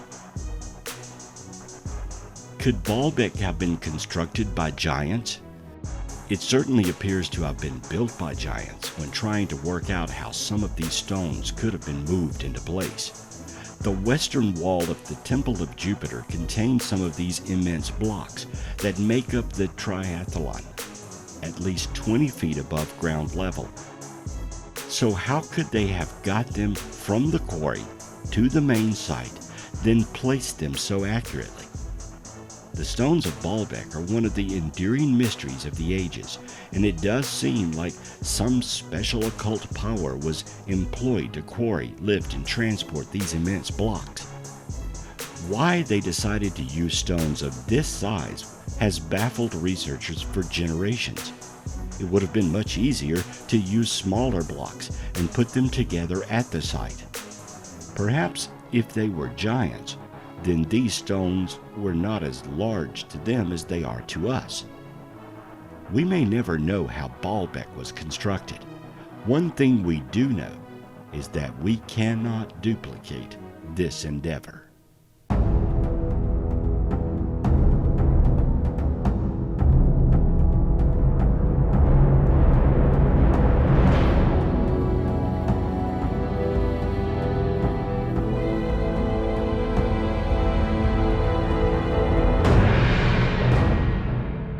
How is it that the Sumerians and Egyptians rose to become empires so quickly? Ancient Egyptian civilization emerged in the fertile Nile Valley, bounded on each side by harsh deserts. In Mesopotamia, now southern Iraq, the land between the Euphrates and the Tigris rivers, the first cities appeared on irrigated lands. Both resulted from the consolidation of political and economic power. Before 3100 BC, the Nile Valley held a series of competitive kingdoms. After centuries of unsettled conditions, Egypt became a unified river valley state under a leader named Narmer. Sumerian civilization in Mesopotamia was a patchwork of small city-states, each with their own aggressive rulers and patrian gods or goddesses. All depended on irrigation, agriculture, and highly centralized government. In the case of Egypt, the pharaoh was supreme ruler, thought to be a living god. In Mesopotamia, city rulers known as lugals were considered to have divine powers. They were also skilled warriors. Who were these gods, and how did they manage to create such awesome empires when man was supposed to be little more than migrant nomads? We know much about modern history because these cultures left stone tablets with writing. Who taught these people to write? How to carve and work with stone, some stones being huge and heavy? Where did they get their knowledge of mathematics and architecture? Modern history marks these two cultures to be the beginning of what we today call civilization. Though there is now emerging more evidence man may have been civilized long ago. The gods who ruled and taught mankind apparently were technologically advanced. Could they have been aliens? Or is our history so fragmented we have no idea how technology really began?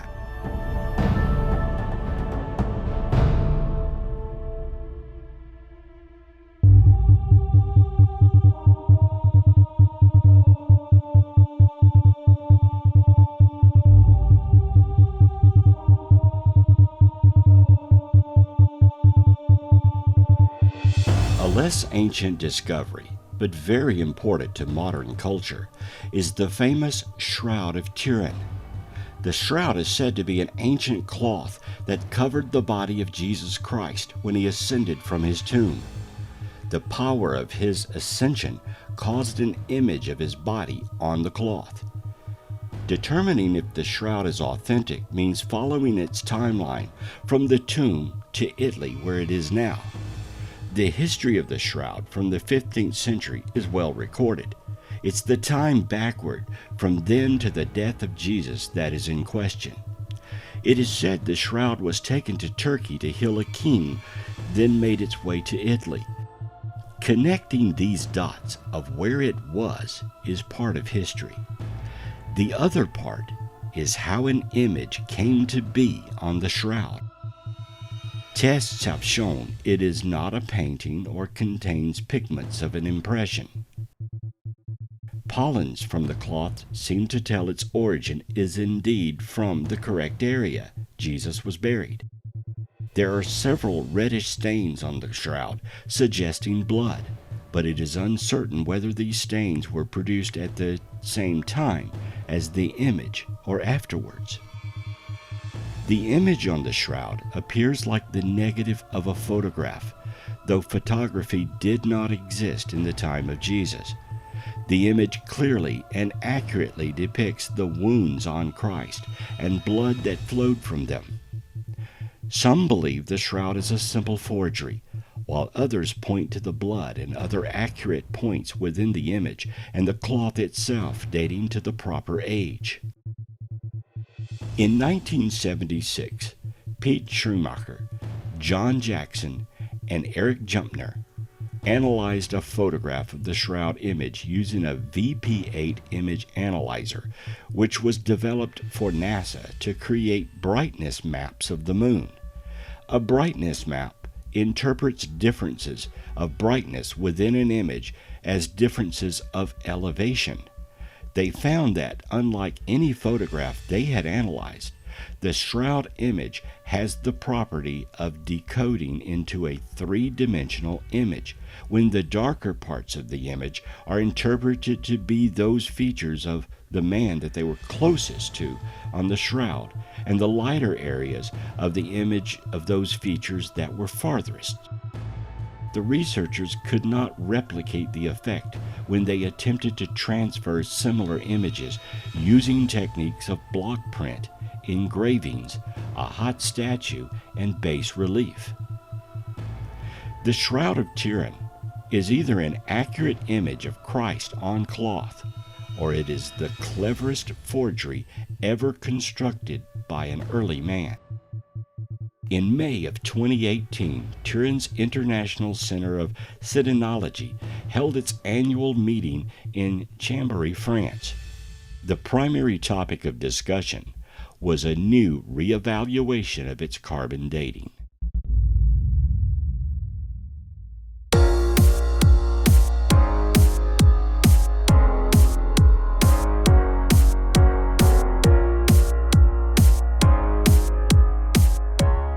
Lost civilizations, out-of-place artifacts, mysterious walls and monuments. Mankind loves a good mystery.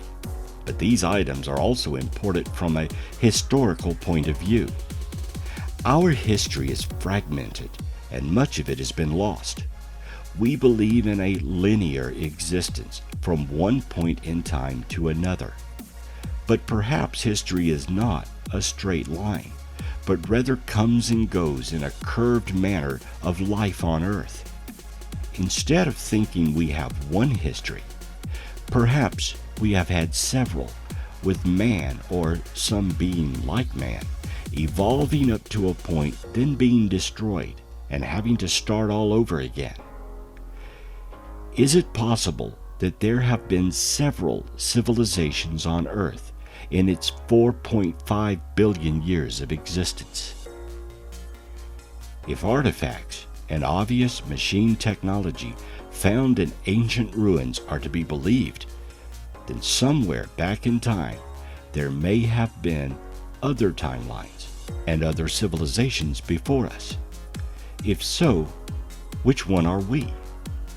4.5 billion years is plenty of time for several civilizations to have emerged, even advanced societies. Some say there have been at least 5 civilizations on Earth. Perhaps, rather than looking for aliens outside of our planet to explain these mysteries, we should be looking more towards ourselves and dig deeper to find who we were in epochs long forgotten.